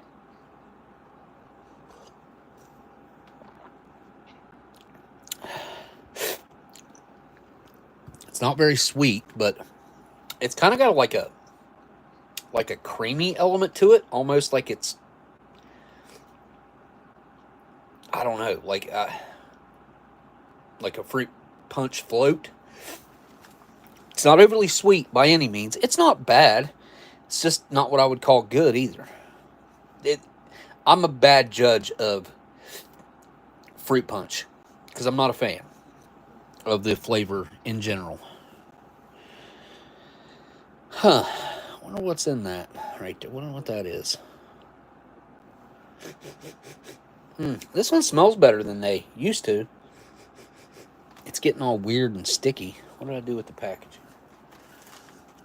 So I'm going to stick it back in here and just rip a piece off so it doesn't get so nasty. Because if it's decent, I will eat it.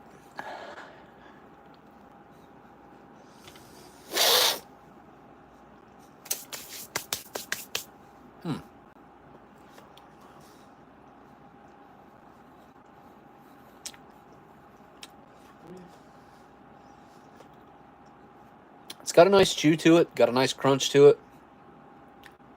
flavor is better than it used to be. It's a lot more balanced. Doesn't have that weird boozy flavor to it that they used to have.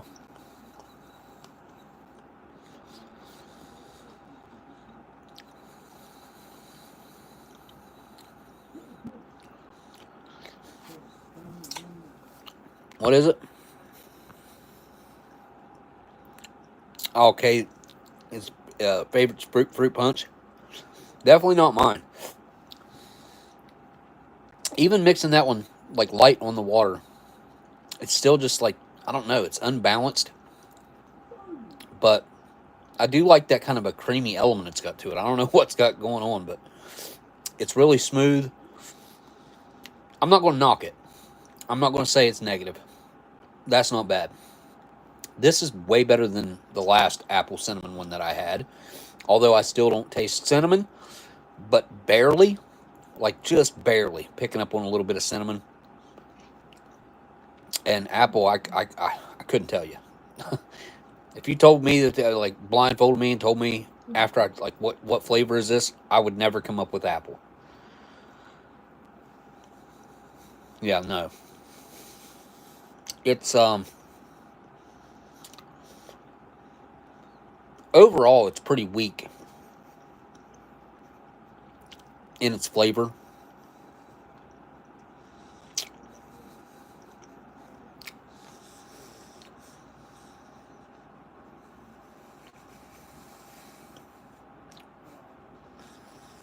But I do like the chewy texture.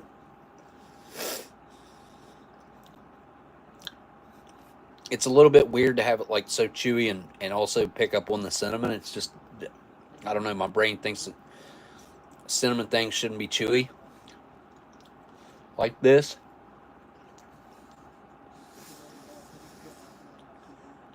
But with that being said, it's not bad. I will definitely eat the rest of that.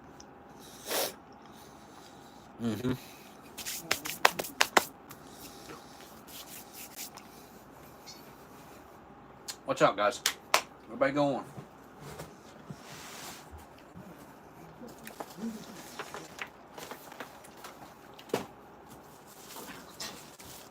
What are you guys fighting over?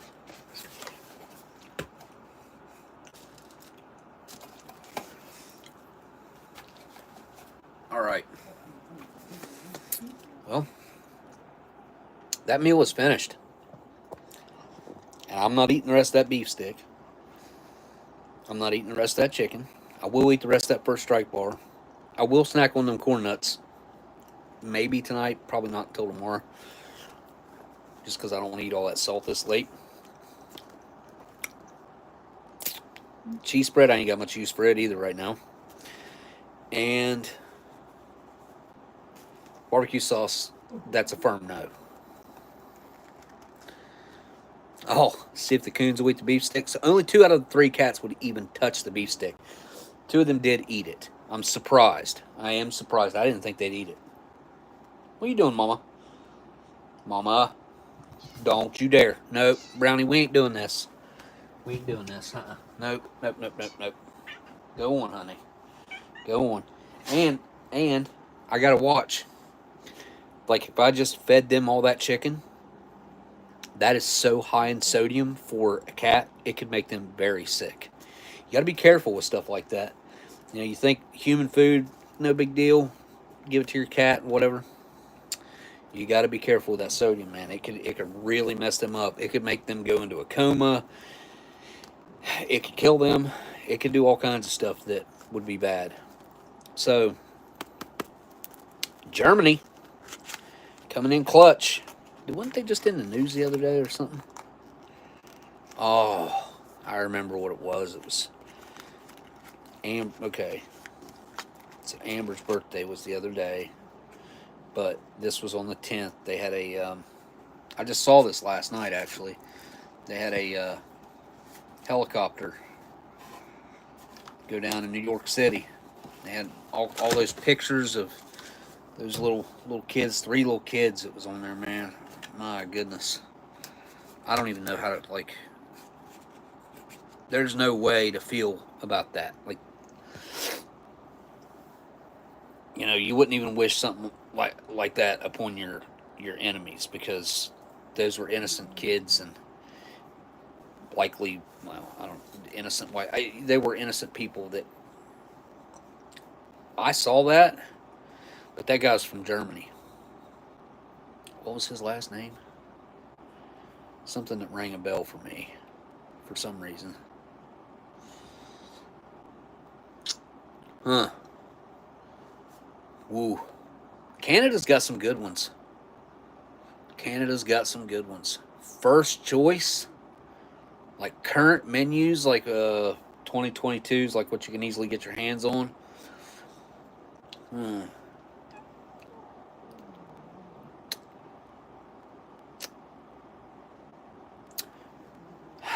So I guess I'll narrow it down to a few to start with, and then I'll narrow that down. Because chili, I really like the chili, especially during the winter, uh, or if it's cold outside. Go on, get. No, nobody gets nothing else right now. Go, go, go, all of you.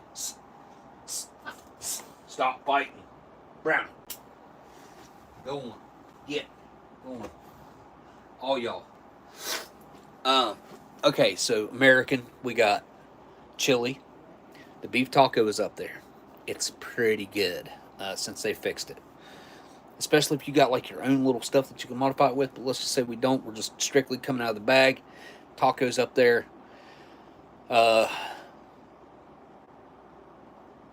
Shredded beef with barbecue is also good. It's kind of like ear pulled pork, kind of, but not as good.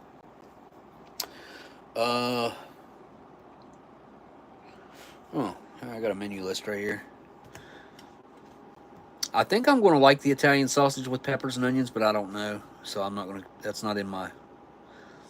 I really like chili mac when it's made right.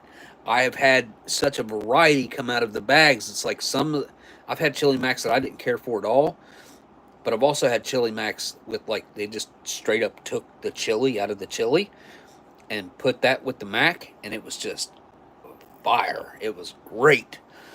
But I've also had it where they did not do that, didn't do it that way, and it was some other like weird mix up, and it just wasn't no count. So we got taco, we got shredded beef, we got chili, modern. Oh, how could I forget? Even though I don't necessarily like the sausage patty, I I don't mind it in like adding small bites over with the bacon, hash browns with bacon. Right now, it'd be a tie between that, between the sausage, pork sausage patty, maple flavored, and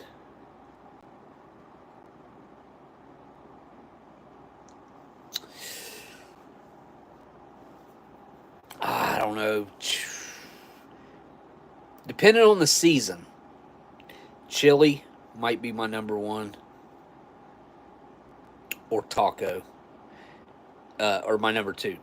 Okay, so I would put the breakfast up there as number one because I can eat that any time of year, any time of day. That's my number one. Second place is either going to be chili or beef taco. How matches go? Did I drop them? I ain't had one of these in a long time. I don't have but a couple left, I don't think.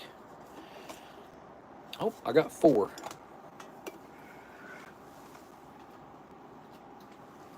4 canned camels left.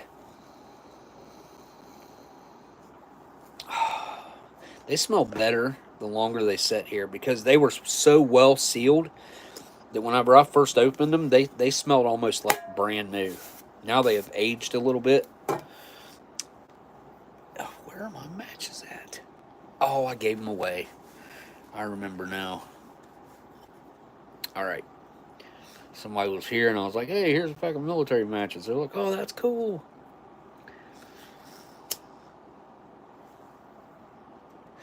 German, American spirit. A German American spirit. Kind of weird, but not bad. Not bad. 17, that's maple sausage patty, right? With 17. Yeah. Maple pork sausage patty. But now that they combined the hash browns with bacon with the maple sausage, I still think that hash browns with bacon needs to be a menu. But that menu is killer if you can cook you some eggs to go along with it and fry the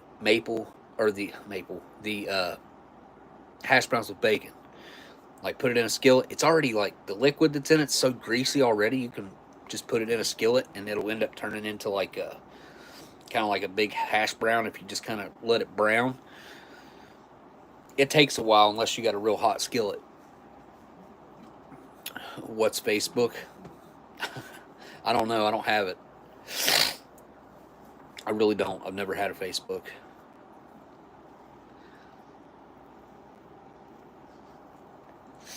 I've done that before, actually. Been years since I've done it. Probably 4, 5, 6 years. Yeah. Yep. But yeah, I would do that. I would do that. I got my little cook stove here, and I can do it right here on this table. Won't be long. We'll be in the studio, and I'll have a full-fledged kitchen up there that we can go and like experiment. I think trying to home improve some of these menus. I've seen all kinds of chefs out there do it. But here's something I got on all those chefs. I've ate this crap for years. For years. So, I think I know what would work and what wouldn't. And they just like throw some crap in there and they're like, oh yeah, this would be good. Let's dazzle a little bit of pepper and some salt. Now, plate it up real nice and let's put some little decorative crap on there, and oh, doesn't it look so good? Like, dude, it's the same thing. You add a little salt and pepper. It didn't need it. It didn't need that. Not at all. Look at the packaging. Read the room, dude. It's already got a third of your daily value of salt in one freaking meal, or in one main. Like, they're all like that. Anyway, I've watched a lot of those videos, and I'm just like the whole smack my head. Just like, man, you don't even know what you're doing. Did you even eat any of it? Did you try it before you went like doctoring it up? Because if you didn't take you a big old like pull off of that cheese before you went mixing it in with the, whatever, because I'm seeing it mix that in with all kinds of crap. I'm like, yo, that cheese is strong, and I would not add like mix that in and cook it in with nothing. With nothing. At best, you're gonna get like an hors d'oeuvre with that cheese. Like I'm gonna break like little crackers and make them look nice. We're gonna get fancy with it. I'll find something to put. I'll cut little shapes out of the tortillas, and I'll put a little cheese on there, and that's it. Like a little just decorative bloop of cheese. If you cut or if you like rip the package just right, you can kind of make it look like a little flower on top of it. You know. Yeah, but I am anxious and ready to get into the studio. I've got there's a lot of filming that has to happen, and there's a lot of crap that needs to get bought. And I would really like to be able to film sitting down and picking out the products, because I am going to buy everything that I can possibly find that makes sense. I'm not just going to buy crap just to buy crap. I'm going to buy crap that I need. I'm going to buy like the couch. I'll buy like a entertainment center, a fireplace entertainment center. I'll buy like lighting, tons of that on there. Some power tools, electric painter. I'm going to do that and paint the outside of the building up there. Maybe some outside lighting. Have you guys seen that guy? I think he's Chinese. The sign guy. Have you guys seen him on YouTube? If you haven't seen him, and TikTok, I think. If you haven't seen him, he's funny. He is funny. Like, I can't help but laugh at the dude. He's funny. Yeah, yeah, the neons. Well, he makes all kinds of the company that he's working for makes extremely high quality signage. They make touchscreen signage. They make those like real tall lit signs that you can slide different printouts in it, and it looks like it's on a screen, but it's not. It's just a nice printout that you slide in there. He makes like the boxed out letters. He makes like full on Taco Bell logos with neons, and they make it all. Really good stuff. Really good stuff. Caviar has no business on wheat snack bread. Yeah, I'm sure there's been one of those doofus chefs do that too. Like they think that they're doing something by using a military issued food item with something stupid like that. Oh, I saw a video the other day where Walmart's selling caviar. Y'all seen that yet? What? What the? I just saw that and I was like, why? Why? And the guy that I saw trying it, he was just a straight up redneck, and he just went in with like to start with a. First of all, if you're gonna have caviar, you need like at least a plastic fork. It reacts with the metal somehow, like the acidity. I don't know, something to do with like the tin or something in the spoons. You're supposed to use something that's I guess non-metallic. Preferred to be mother of pearl spoons. Most of them come with like a little mother of pearl dipper thing. Anyways, he just used a spoon, went in there, got him a spoonful, and I was like, what the? I've eaten caviar a few times. Look, I'm just a redneck in West Virginia. I am not a fancy food connoisseur. To be quite honest, my palate doesn't enjoy most fancy foods. I've had opportunity to eat quite a bit of that stuff over the years on my outings, and especially during like the television show filming and stuff, all the traveling we were doing, all the exotic people that we were coming across. Um, I just don't have some of that stuff is an acquired taste, just like people that grow up in ocean areas or coastal areas, or I guess it could be Gulf areas as well. Most people that grow up in those areas, not all, I'm not talking about everyone, but I'm talking about most. Like there are exceptions to the rule, but they like seafood. I do not. I do not enjoy seafood, not one bit. And most of the people around here are with me on that. Not all. There are some people around here that love to eat catfish out of the freaking Ohio River. No, thank you. I have no desire. Would I eat catfish out of the Ohio River? Yeah, I know it can be cooked up to taste quite good. But I don't have any desire to go out and catch a big old fat catfish, strip it down, clean it, and fry it up. I got no desire to do that. We went out to Colorado back in like '07 for her brother's wedding. And while we were out there, we went trout fishing. And the guy, after we caught the trout, because we were traveling from out of town and stuff, he's like, he offered to clean up the fish, which meant that he just cleaned the insides out, but he left the fish whole. And then he put them in these, I'd say, gallon freezer bags, and there was like 2 fish per bag, I think. They were pretty good sized trout, maybe 3 fish per bag. Anyways, he put them in there. He filled the bag up with water after he cleaned them real good, and then he froze them. And we brought home those blocks of ice with those fish in them. And it was probably about a year later, maybe less, maybe 9 months to a year later, we had a fish fry at the place that I used to live across the street over here. And the whole family came in, and there were bones all the way through it. It was just a whole rigmarole trying to eat that fish, and it just didn't turn out that well. Now, our inexperienced processing of the animal, of the fish, definitely had a lot to do with that. Like none of us knew what the heck we were really doing with a fish like that, and trying to pick every single bone out of that thing. Like, it's, whoo, it's something else. You're going to miss some. It's a perfect dork. What's up? It's a perfect dork. I've never seen that name in here before. Nice. Waffles is a new name to me, except I think you might have been here last time. Maybe I'm wrong. Waffles. I think I would have remembered that. How long you been here, Waffles? How many live streams have you attended? Have you showed up for? You been around? Are you like a silent? You normally not. Look, sometimes I go through a live stream and I don't get to pay enough attention to the chat. Like doing a food review that's in front of you. Like I would have to constantly stop what I'm doing, come over here, read the chat, and then come back over here. And I could do that. Sure, I could do that. Take me twice the time probably, but sure. Part of the crew, got it. All right, Waffles, you're in.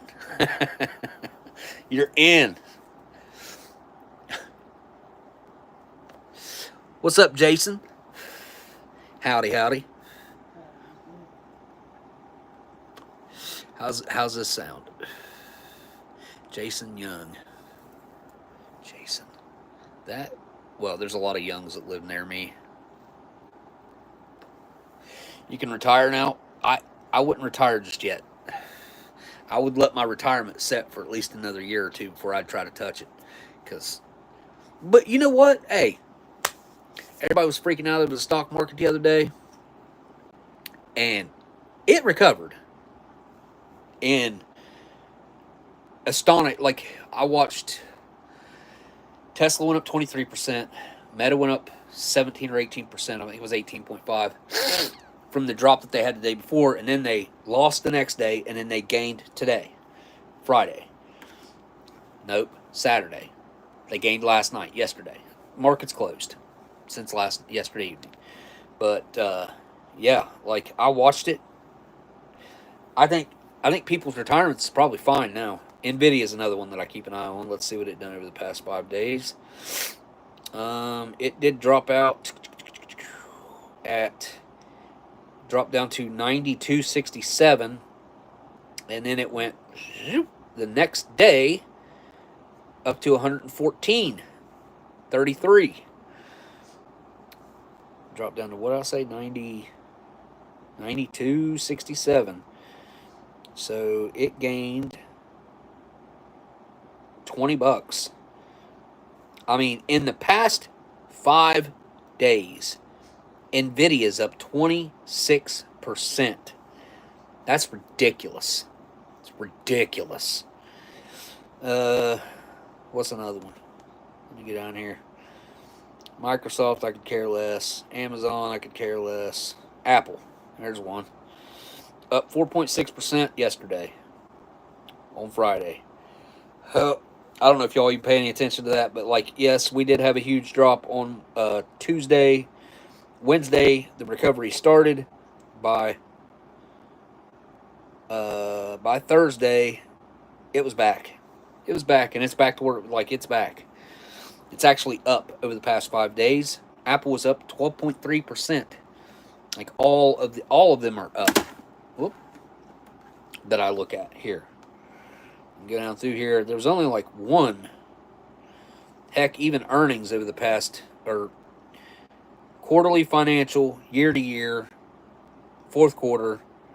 So same as the fourth quarter 24, or the first quarter of 24.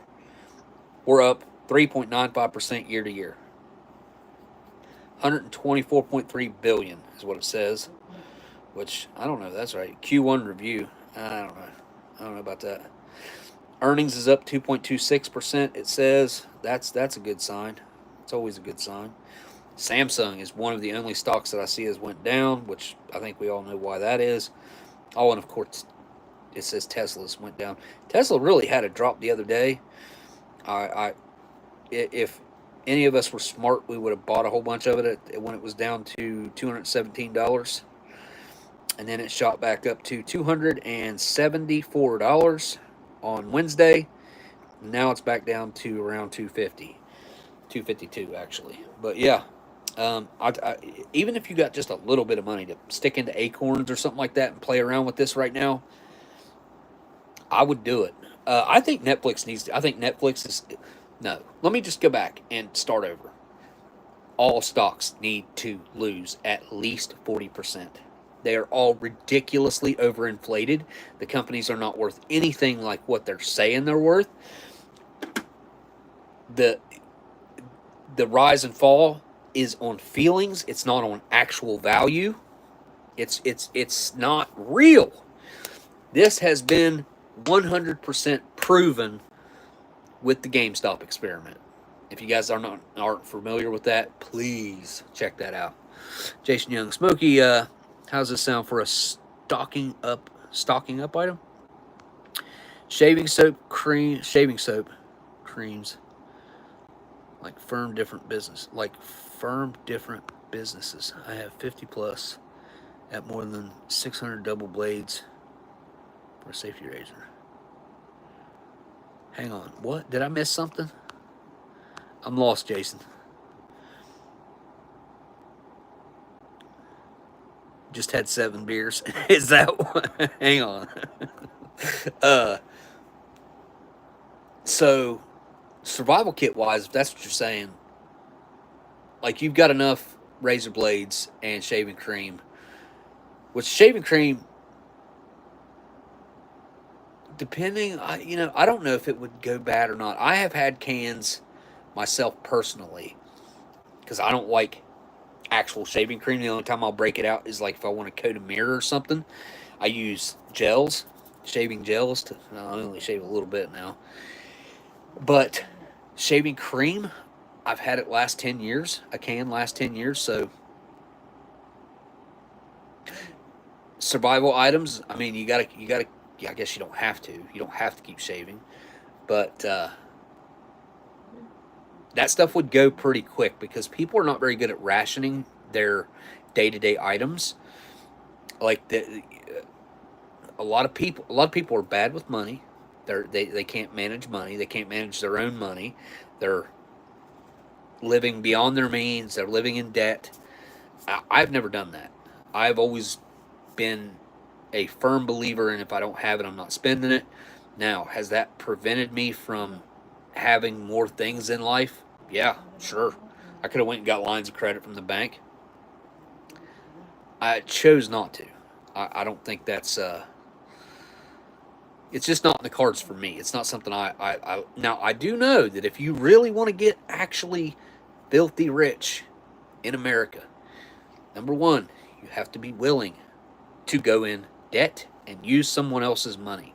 And you don't want to do that in your own name. You want to start your own LLCs or S corps. Then, after you do that, and now you're protected from this possible disaster, you borrow as much money as they'll let you borrow, and you try to do something that will be profitable for not only you but the bank as well. And that just continues to roll downhill. They've just made it so difficult with interest rates are rather high, but it's not that. It's the value of the dollar right now is just not there. It's just not there. Like the wages have not kept up with inflation. Inflation, I keep hearing everybody complaining about the past 50, 60 days. What about the past 4 years when, I don't know about you, but my cost of living doubled. My cost of living literally doubled. That's not an exaggeration. My month to month 2019, 2020, like early 2020 was costing me I like just paying essentials, food, and even other like cigarettes and stuff. I was about $2,400 in for the month. Everything. Now, I'm looking at like 48 per month just to get by. All my bills have doubled, all except for my house payment because I don't have a house payment. But I had rent back then as well.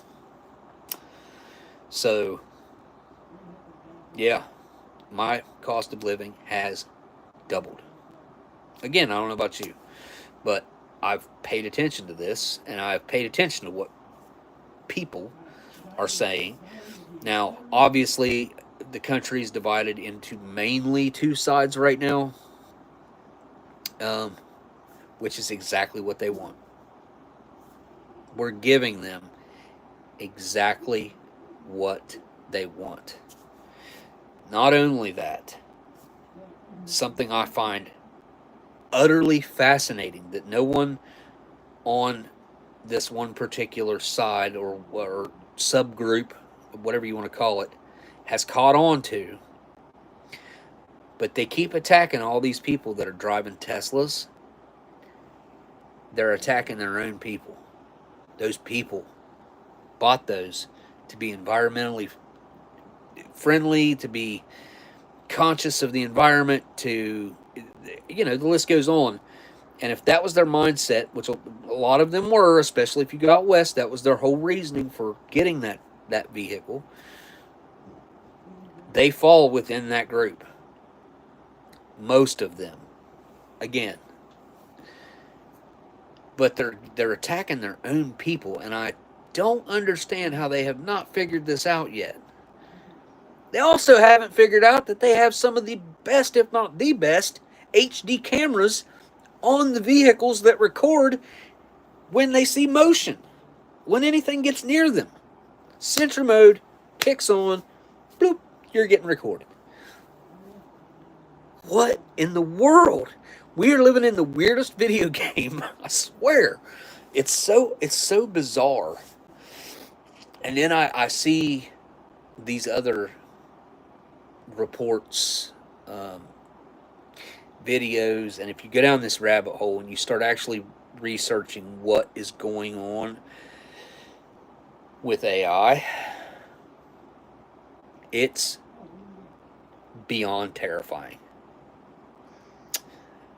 So we all know, like, I think everyone, basically, I would say 90% of the population knows that about 3 or 4 years ago, maybe even longer, maybe 5 years ago now, Elon went on to Rogan and he asked him what his biggest fear was.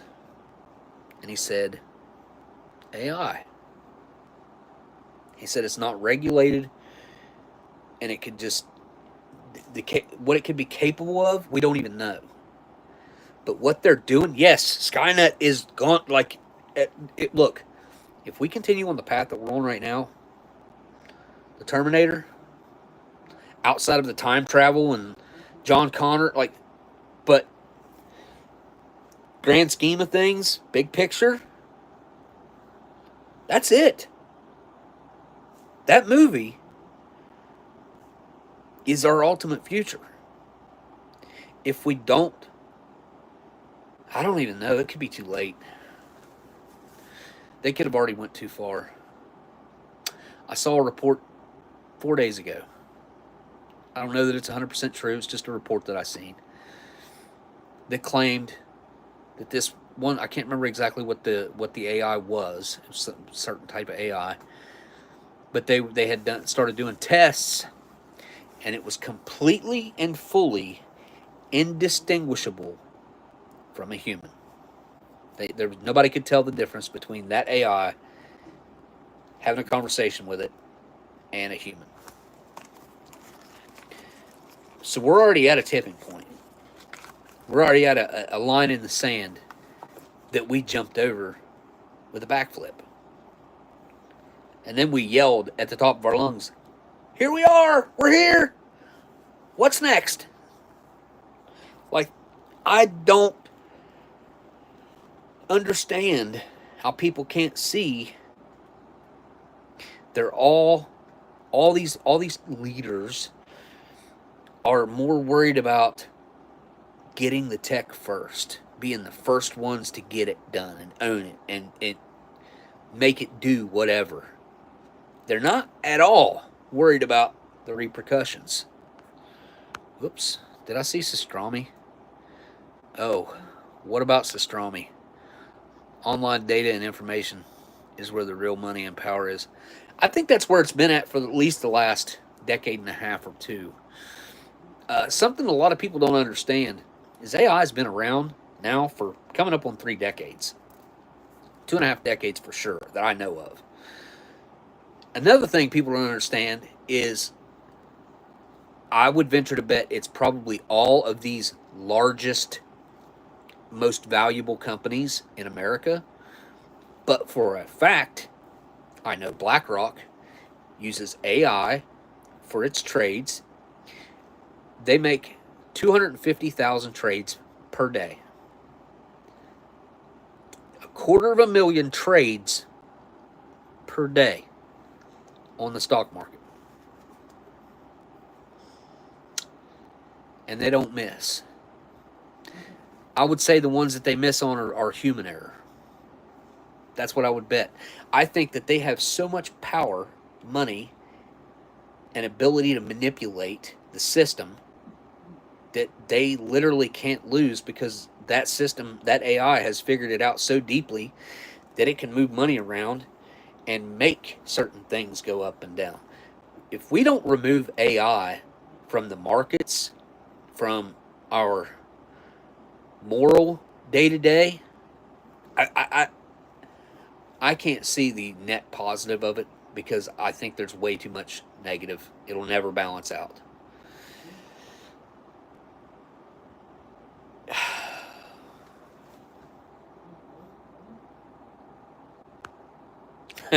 Cliff. Yeesh.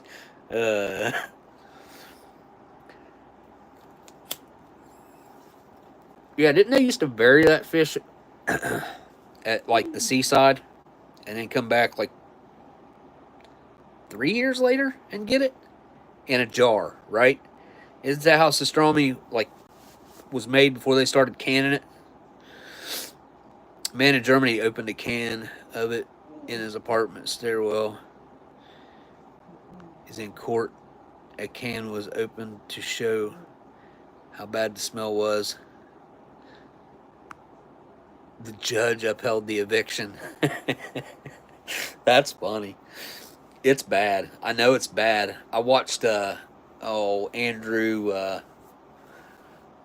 Zimmerman? Was it Zimmerman? The chubby bald guy. That's his last name, right? He went to was it the Swedish? The Swedish are the ones that do the pastrami, right? Let me go down to the bottom here. But he went up to the top of their consulate, their American, like, what's the word I'm looking for? Their whatever building. Anyway, he went up to the top of that building and opened a can, and they were outside on the top of the building, and it was so bad, like people were gagging, if I remember correctly. Like it. I've also seen people get cans that weren't as bad, and I know that's something that you can acclimate to. Humans can acclimate to some of the most drastic situations you could ever dream of, and pastrami's doesn't even rank up in the top 100 of the things that humans can get used to. Maybe even not the top 1,000 of things that humans can acclimate and get used to. One of the most extreme things that I've ever acclimated and got used to was working at an aluminum plant. And when I first went in there, like my first few days, my first week, and I had on these ice vests under my clothes, and it was so hot that my body was overheating, because I was getting full body cold chills. Like, but not. It's weird. It's hard to describe. Other than if you've ever been extremely overheated, you know that tingling sensation that your body gets. Well, that I had that, but it was the air sucks every bit of the moisture out of your body, which happens when you get overheated as well. It's a very weird sensation standing right directly this far away from molten metal that's being created not by fire but by electric. The way they pass the current through the material, and they got big old huge bus bars on each end, it's passing the electric through the contents of the pots. Making aluminum was way more intense than making steel. I've made both. I've worked at steel. The aluminum plant closed down in 2008. Everyone expected it to eventually reopen. It had closed down and opened up, closed down and opened up a few times over the years in my lifetime. Everyone expected it to come back, which it should have. It should have. We're going through this whole manufacturing, shipping over. But check this out. Probably about 2015, 16-ish, China bought the entire plant. They sent their guys over here. They took it apart. They took it down to the river, put it on barges, took it on barges down to the Gulf, loaded it on ships, and took it to China. When we were open, we were the only plant in, I think, the entire world. We had the contract with NASA. We made all of NASA's aluminum.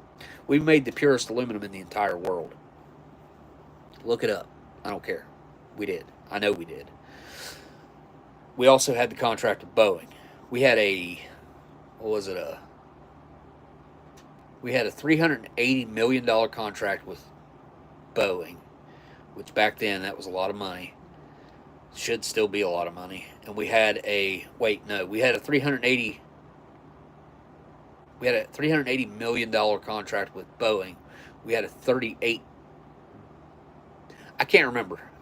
So one of them was in the billions, one of them was in the hundreds of millions. And we had just gotten those contracts like probably early 07. So we were set as far as our income was guaranteed. Half of it by the government, the other half by a company that's backed by the government fully, Boeing. So I don't know how that company failed the way it did. But I remember one day I went in, and things were good, 2007. Stock was $87 a share, 87 and some change. The next day that I went in, it had dropped from 87 down to, was it $7 or $6 and some change? One day. They had a stock ticker just for our company out there at the road. That's one example. I got another one. Literally less than 3 miles from my driveway. It's a power plant that I worked in from the time that I was, I think the first time I was in there was 19. I was probably 19, maybe 20. I might have been 20 the first time I went to work in the power plant. It's called Sporn. Phillips Sporn plant. It was the most efficient coal-burning power plant in America. Maybe the world. I'm not sure. But I know for sure that they had the data on it, on the board in there. They had a digital, like, red LED board in there. And this was years ago, but, I mean, they didn't have nothing like what you'd see now. We made more kilowatt hours of electricity per pound of coal than any power plant in America. And we did it cleaner. That plant burnt extremely clean. Obama passed some regulations, and they decided it was going to cost more to fix the plant up with the scrubbers and everything, so they shut it down. They shut it down slowly. It took them about 4 or 5 years to shut it down. My neighbor lost his job. A lot of people I know lost their jobs. That plant sat there for, I think it was closed in actually fully closed in probably 2014, maybe 15. It was before I had my leg cut off. Within the past 2 years, guess what happened to that power plant? Anybody want to guess? Chat, please guess what happened to the power plant. I want to hear. I didn't know Zimmerman had a sad past. I'll be daggone. I didn't know that. I don't know how I haven't seen his history. Well, I'll tell you what happened to that power plant. I assume it was AEP that sold it to him. Some company out of China bought the power plant. The old GE turbines, there was 5 of them. There was one very large unit, and there were 4 smaller units. There was 5 units altogether. Some company from China bought it. They came in here. That plant was very tidy, very, very clean, and it was built in the late 30s, I think, early 40s. They took it apart bolt by bolt, piece by piece, put it on a barge, shipped it down to the Gulf, put it on a ship, shipped it to China. That's where our power plant went. It's where the most efficient coal-burning power plant ended up. They saw the value in that technology. They even though it was old, it worked better than anything they came up with in the past 50 years at that point. Gone. It's gone. They'll never get it back. I don't think they could recreate what they built up there today. I don't think they can recreate. They surely they could. I don't think they would. I think it would cost way too much because the stuff that they built for that plant in the 40s was still there, functioning. Like most of it, you know, of course there are bearings and stuff like that they replaced, but most of the plant was still there and functioning.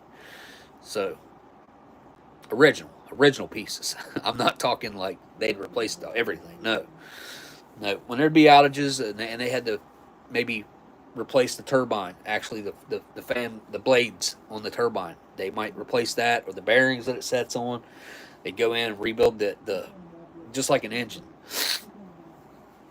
But most of it was all original, sitting right there, like old military, like not OD green, but like a bright, weird interior color green. I don't know. That place had a unique feeling, and it ain't been that long ago that they blew it up. They actually demoed it and blew it up, blew the stacks up.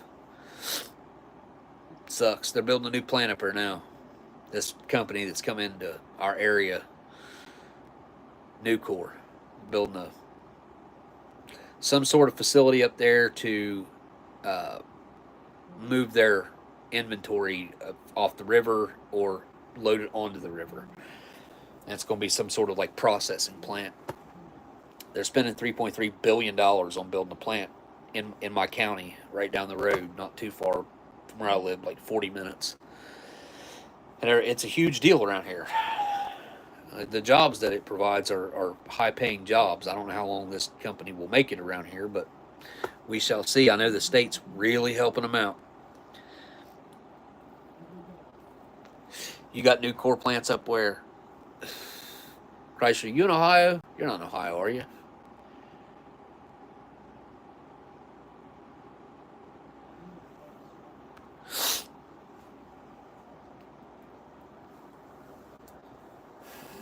Anyways, I've seen the direct effect. Maybe it's the times changing. Maybe it was bad policy. Maybe it was a little bit of everything. Okay, northwest Ohio, northeast. Okay, cool. Okay, I don't know why I was thinking you was in Ohio. So you might be in Indiana then, huh? So new course from up that way. I wonder if that's where their origins are from. I do not know. Let me find out real quick. New core.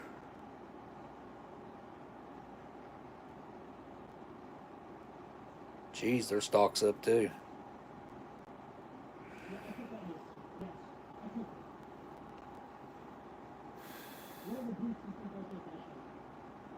Auto manufacturer Ransom E. Olds, who founded Oldsmobile and later Rio Motor Cars. Nucor was formed from the Nuclear Corporation of America, which grew out of Rio Motor Company. Huh.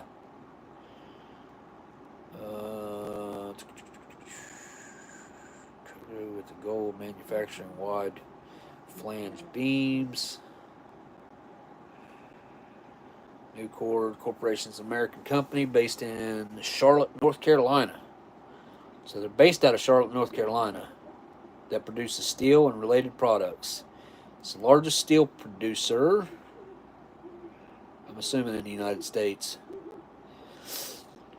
Steel producer in the United States and the largest recycler of scrap in North America. Nucor is the 16th largest steel producer in the world, along with Commercial Metals Company. We also had U.S. Steel. Like, that was a big steel mill down in Huntington that closed probably in the last 6 years or so. Maybe less. I can't remember exactly when it closed. I know it was a big deal. I didn't know anybody that worked there, though, because Huntington area, people that live where I live don't drive all the way to Huntington.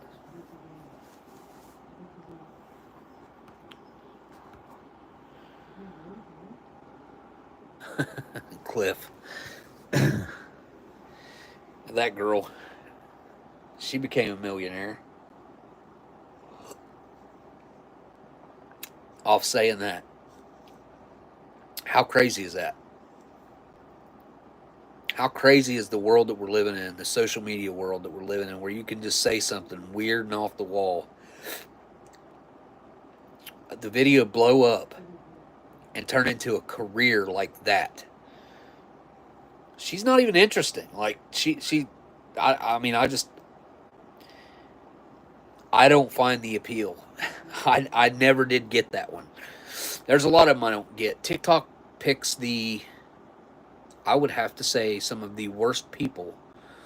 I mean, don't get me wrong, there's some great people that have become internet famous on TikTok. But there's also this other subgroup of, like, TikTok drama people that have become famous. And TikTok seems to let, like, P3DOs just run wild on there and keep their pages up even after, like, they've said some atrocious things on their platform about, oh man, I can't repeat anything that they've said, like crazy stuff. And then, well, they banned my page over nothing, literally nothing. I've never said a crossword to anybody ever.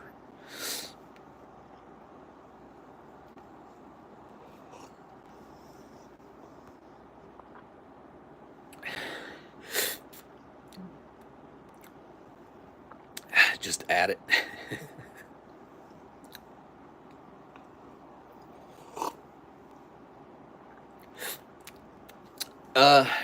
Yeah, spicy. I think we're quite uncertain on where we're going.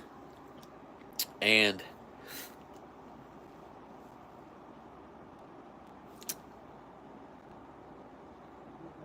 first of all, I think this has all been part of the plan.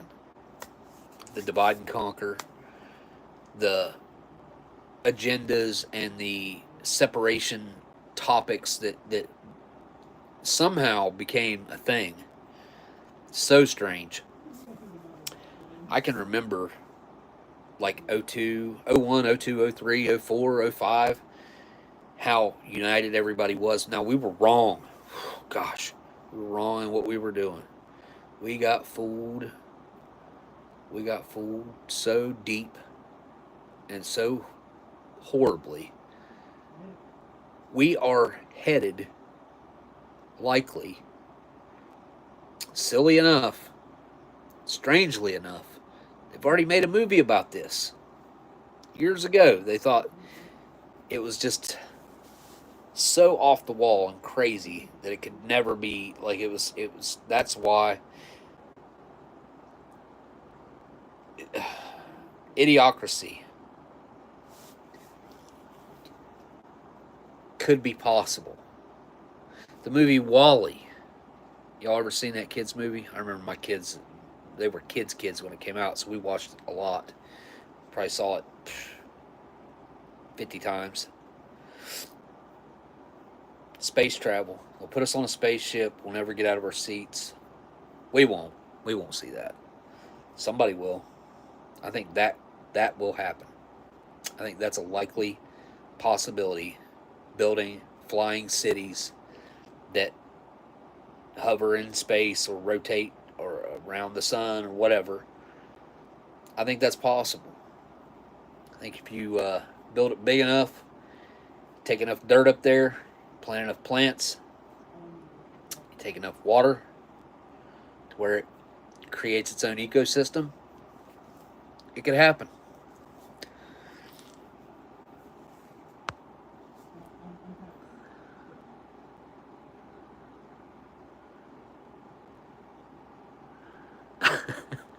You're asking some weird questions, dude. I can't help but laugh. How does this sound? How does it sound? How does chicken sound with a slice? With a slice inside that has a banana, with coriander and ginger, cinnamon, and salt with black pepper baked in it. It sounds horrible. Cinnamon and chicken don't mix, first of all. Like that's banana also. Banana and cinnamon and chicken. Banana and cinnamon, maybe you can make that work over here somehow. Sure. See that. Not when you go adding chicken or adding that to chicken.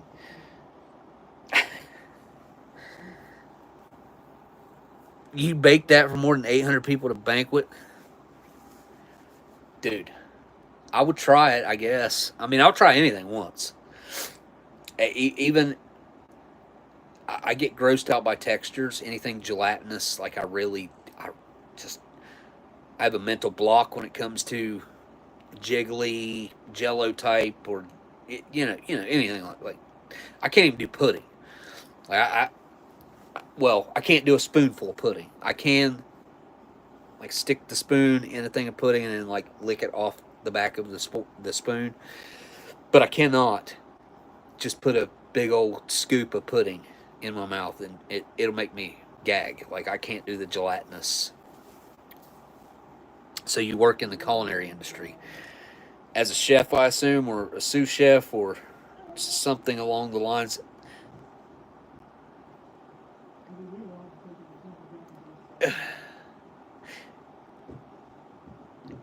If that was your idea, how and why did the banana come into play?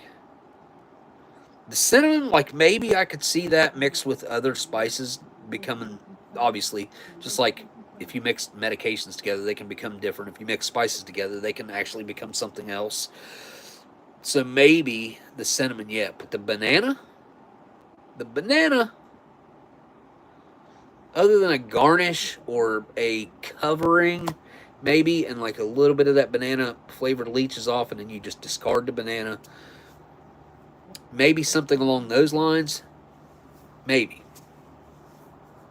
It sounds like Jason's like a big banquet catering business type of cook. That's what it sounds like. And then again, it may just be a place that does a lot of catering, or some catering. Well, for that many people, that's a lot of catering.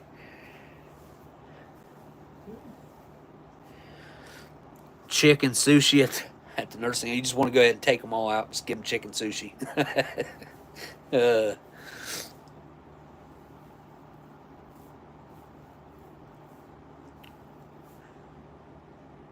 that was your recipe. Again, I would try it. I would try anything once. It just doesn't sound like it would work to me. I'm not saying it didn't. I mean, if you had that many people eat it with a successful outcome. Blackberry with ginger, cinnamon, honey for a chicken base. Let me read that again. Blackberry with ginger, cinnamon. I can see that. Have y'all saw the strawberry KFC chicken yet? Have y'all saw that? Tell me you guys have seen that. It's pink chicken. Also spread coconut oil on the chicken. So the chicken's going to have somewhat of a sweet flavor to it then, or at least a little bit of sweetness to it, it sounds like. Coconut breading on the banana chicken. I mean, coconut can work in a lot of things. Like I can certainly see that. I don't want anything to do with sweet chicken. I'm here to tell you, I won't even venture down that road because I already can tell you, I won't like it. I will not like it. Fruity tea? Fruity tea, huh?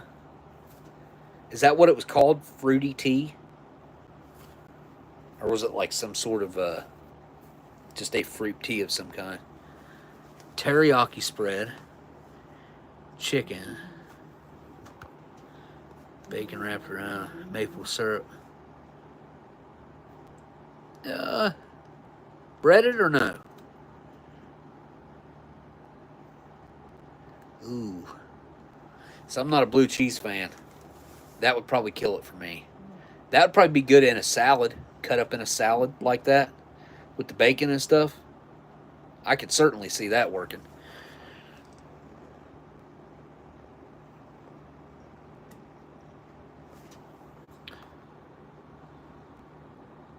I don't know what that is, Kaylin. I gotta look that up because I literally don't know what that is. That sauce. How'd you spell that? Where'd it go? I lost it.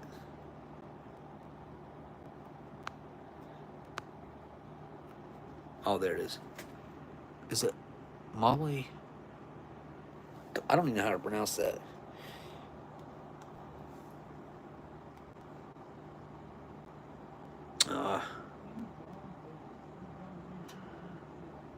Molly.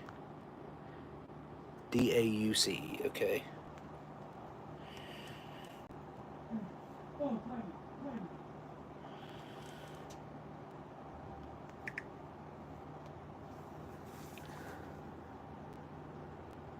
Huh. Looks like there's a bunch of different. Well, the first one that pops up, there's 3 different types. There's a red, what looks like a green, and an orange.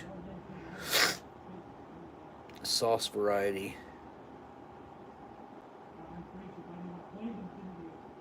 Has that got like sesame seeds in it? It's really dark. It's 8 servings, ready to serve. I'm trying to find a better like picture of what it looks like. Is it white? Is it white? Wait a minute. Is that onion? I don't know what that is. No, it doesn't look... Okay, so it's red. It's a red sauce of some kind. Or orange. Maybe. Is it creamy? Skillet sauce. This looks like it's got sesame seeds in it. That or they sprinkled sesame seeds on top. Simmer sauce. With ancho peppers. Huh. Yeah, I don't know nothing about this. I've never had this. I'd be curious if they even sell this in my local grocery stores, but I will take a screenshot and I will see if I can find it. Not, I'm sure I can find it in Columbus, which I got to go up there in like a couple weeks anyway. Later, Waffles. Should be on next week. Hopefully, I will have some progress done at the studio by then. My mom has a renovation that she is wanting my contractor to do, and probably going to get that taken care of. What's up, Don Juan? Hey, ain't seen you in a long time. Ha, wow.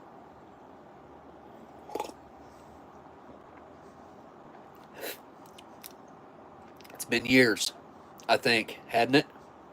Or have you been around that I didn't catch you in the chat? Been a while. That's what I thought.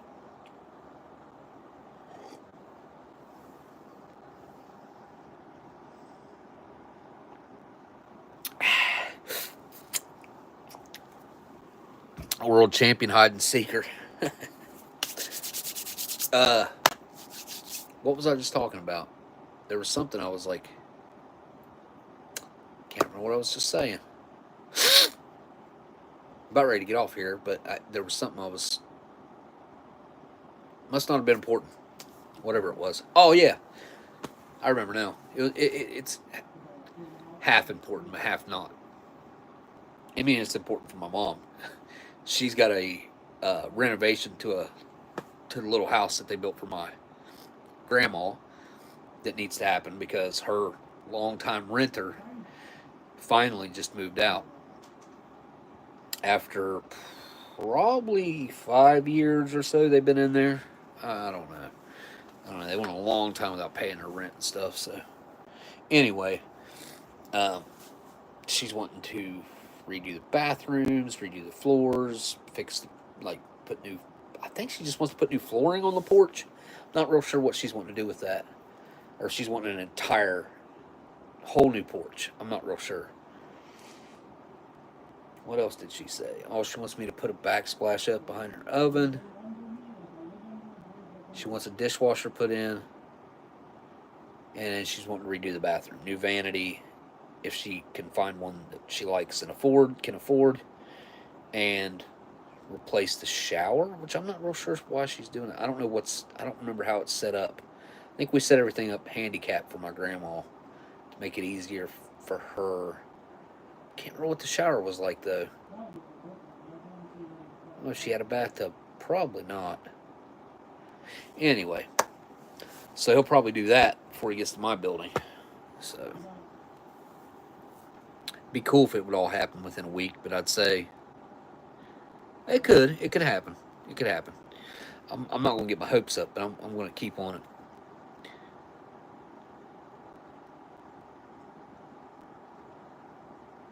Whoa, yeah, wait. I've got to figure out how to get something sent up your way. I've got stuff that I've been buying. I've got stuff sitting here. I've got stuff in the playroom. What the heck? I've been buying your kids stuff for like over a year or two. It's been a long time. Been a long time. I need to get that stuff shipped up there. No longer have a bathtub. Shower it is. I have no use for a bathtub. Maybe when I get older, like old, I might have a use for one. I don't know. I can't see that I would, though. Maybe. Have you seen those ones that are like, I don't know, they're like, how tall are they? Maybe they're like 3 foot tall. I don't know, but they got a door on them. Like you open a door and get in it, and then it's like supposed to fill up with water. I'm not sure. Like, okay, I don't know how much I'd want to trust that. I've seen them, like they do work, and I know people have them, but it just seems like something that could be.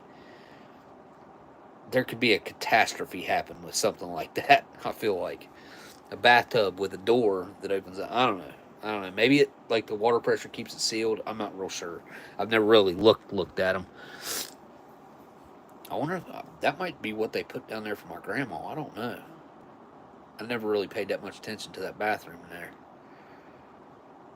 Remember where the toilet's at. Remember the washer and dryer. But I ain't been in that house in years.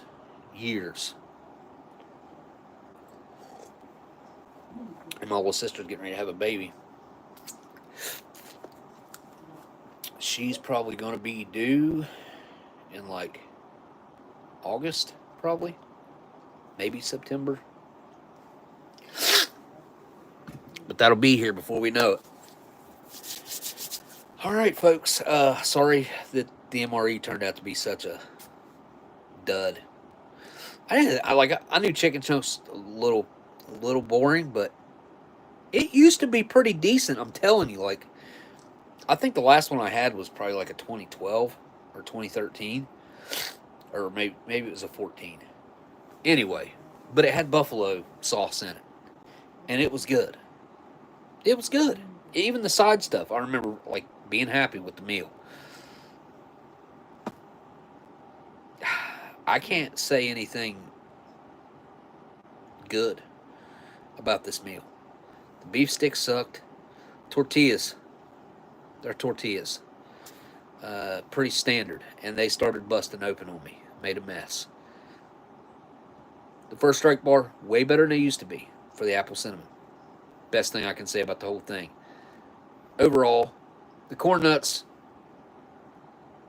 nothing special. They're corn nuts. They're all right for a slow eating snack. They're very loud. So if you had these on patrol or at night and you were in any type of near any enemy territory, this would be a horrible food item for you to have and need something to snack on. And then if you ate the beef stick, yeah, it might make you want to puke. So, yeah, roll your dice. You want to take a chance of getting caught? Eat the corn nuts. You want to take another chance of getting caught? Eat the beef stick, because you might get puking. Yeah, I don't like it. I didn't like the beef stick at all. Surprisingly, it does smell like a pickled sausage, and I love pickled sausages, and I love pickled eggs. It didn't taste like that, though. It smelled like it, but didn't taste like it. All right, well, better luck on the meal next time. We will have something better next time. I'm sure of it. Might hit this guy up and see what he's got going on with those first strike rations. If his prices are reasonable, I mean, his prices were reasonable on his cases, so maybe his prices will be reasonable on his, I think he called them third strike rations. Is that what he called them?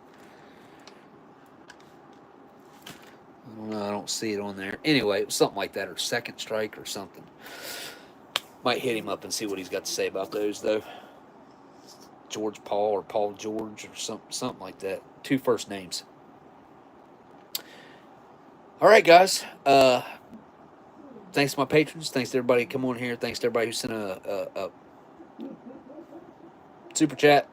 And all right. Guess all I got left to do now is say thank you guys for watching. And I'll see you guys on the next live stream. Later.